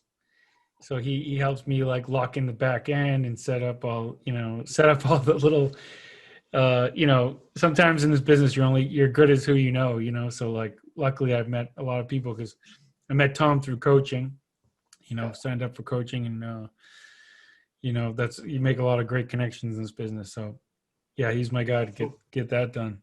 Nathan got muted again. I saw him try to talk. Yeah, he's got some activity. I'll unmute Nathan again. But something Nathan said earlier on is about segmenting. So that's something cool about within ManyChat. Based upon whatever action that a person takes in your flow, you can tag them with whatever you want. And so you don't have to delete everybody. But part of why I'm doing that with that one client is because you pay by tiers of subscribers. But if you want to keep them on your list, as Nathan was saying, you could just put some certain tag saying like, don't do promo stuff to these people. Do some sort of free things, like give them free content, give them an ebook, give them whatever, instead of trying to sell them right now. And then if they take that, you can remove that tag, right? You can segment it based upon their action. Yeah, I do the same. I do the exact same thing.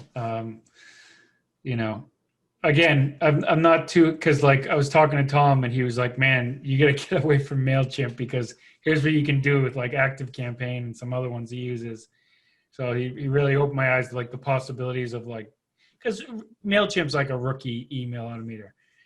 That's why I use it, because I don't really, the tools that are easier to use is what I kind of gravitate to it. So yeah, and I just got an email here from MailChimp. I haven't gone through it, but it looks like there's some changes in the legalities of some of the stuff they've got in there, their terms of service. So I haven't gone through it yet, but those things happen from time to time as well. So that can impact your whatever tool you're using. But yeah, Active Campaign is awesome. It's a lot of advanced automation that comes in there too that you can slot in probably off of ManyChat and stuff as well. So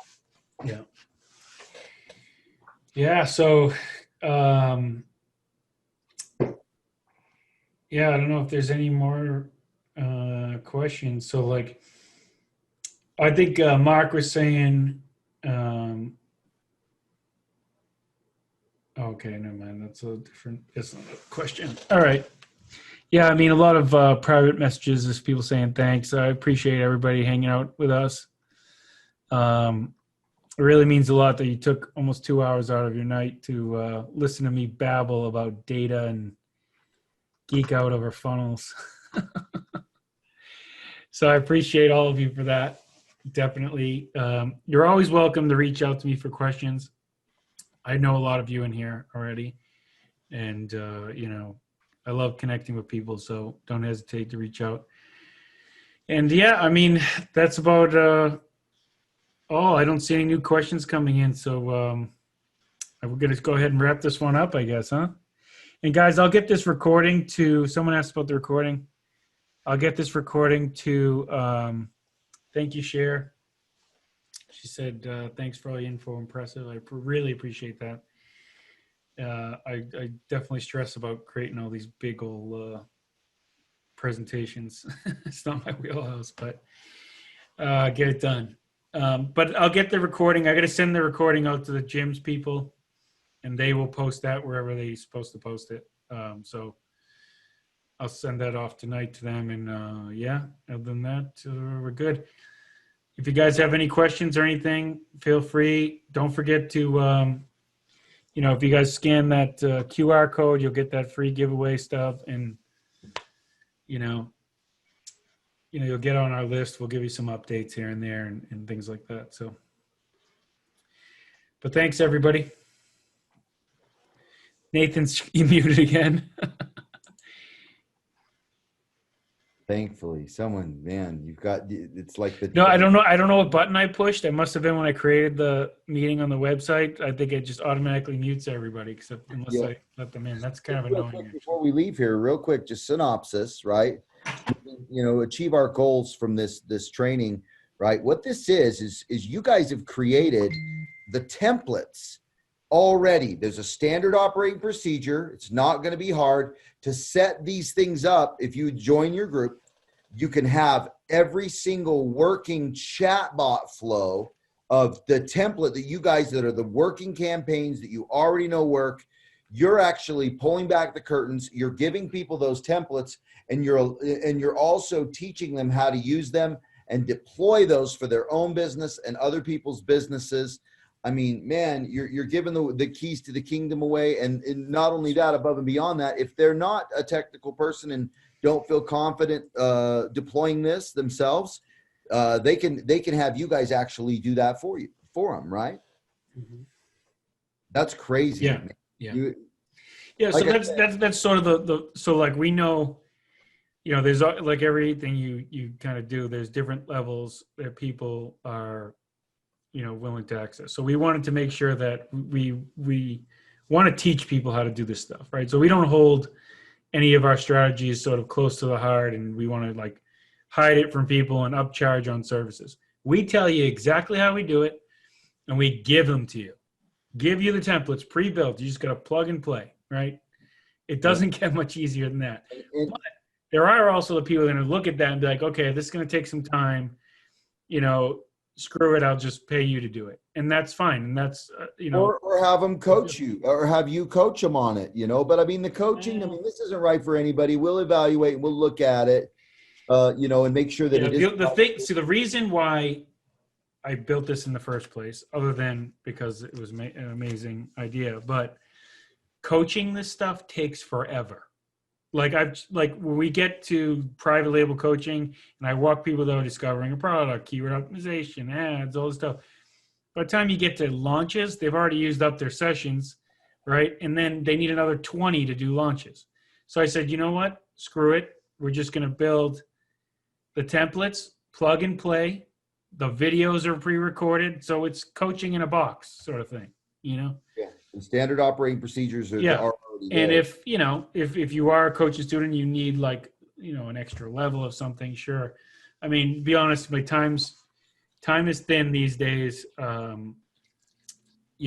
far as like, coaching and things like that. You take on, there's a lot of people, coming at us and there's just, we want to be careful and make sure that everybody that comes and works with us. Yeah. So, in that regard, I just wanted there to be another option for people other than, just booking sessions because, it's even frustrating for coaching students because my time gets eaten up quickly and then they have to wait 2 weeks to book a session. So there's other options. So it's being able to get what you need and not having to really, if you're on a budget and you don't have the capital to get a mentor pay for coaching, you provided everything they needed. They could figure it out without a coach. Yeah. Cool. I love that model, some people need it, some people don't, but I mean, I'm stoked that you put this together because it's something that's been needed in this community for a while, because I think that there's a large piece of the puzzle there on, the segmenting of moving your way up the pyramid of e-commerce, right? Starting out with the low-hanging fruit strategies and working up to a little bit harder, a little bit more freedom control, a little bit more profit up there at the top. But you don't want to just, go from 0 to 100 miles an hour in first gear. You got to shift gears. And this is like 5th and 6th gear, right? So it's definitely this skill set, though, of learning how to do what you guys just laid out, that I see as being the most valuable job security type of skill to have in the next 10 years. Yeah. Over the next 10 years, it's like how all of a sudden now, businesses before Facebook, there was no social media manager. that they were hiring for the business. But Yeah. this side of things and being able to do like proven product partnering stuff, this will be probably one of the most sought after consulting type of Yeah. income streams that I think anybody will go after. Yeah, and I just was made a little skin for my Facebook page, and it says like the wave is here, right? Because it is like the wave isn't coming, it's here, right? And those of us who like are in this business now and take advantage of these incredible resources that we have and these incredible tools that we have, we're going to be miles ahead of people coming in, later, right? Because it's still it's the beginning, right? It's not the end. So, you always hear like marketers saying, "Oh, this is dead and that's dead." Nothing's dead, right? It is like just beginning, and the wave of potential is incredible, right? So, And there's a lot of benefit that it can bring. We've talked a lot about keyword ranking. That's one thing, but as Abe said, there's 10 or a dozen flows. Yeah.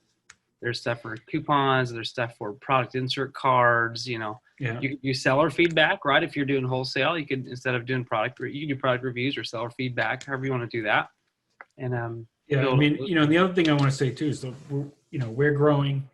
We want you guys to grow, and we all want to grow together. So, that's why the partnerships like Nathan and I and Jonathan and I and Tom and I and different things happen is because, we all grow together, right?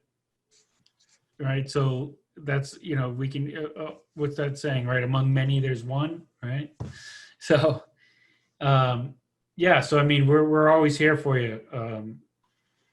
Whatever you guys need.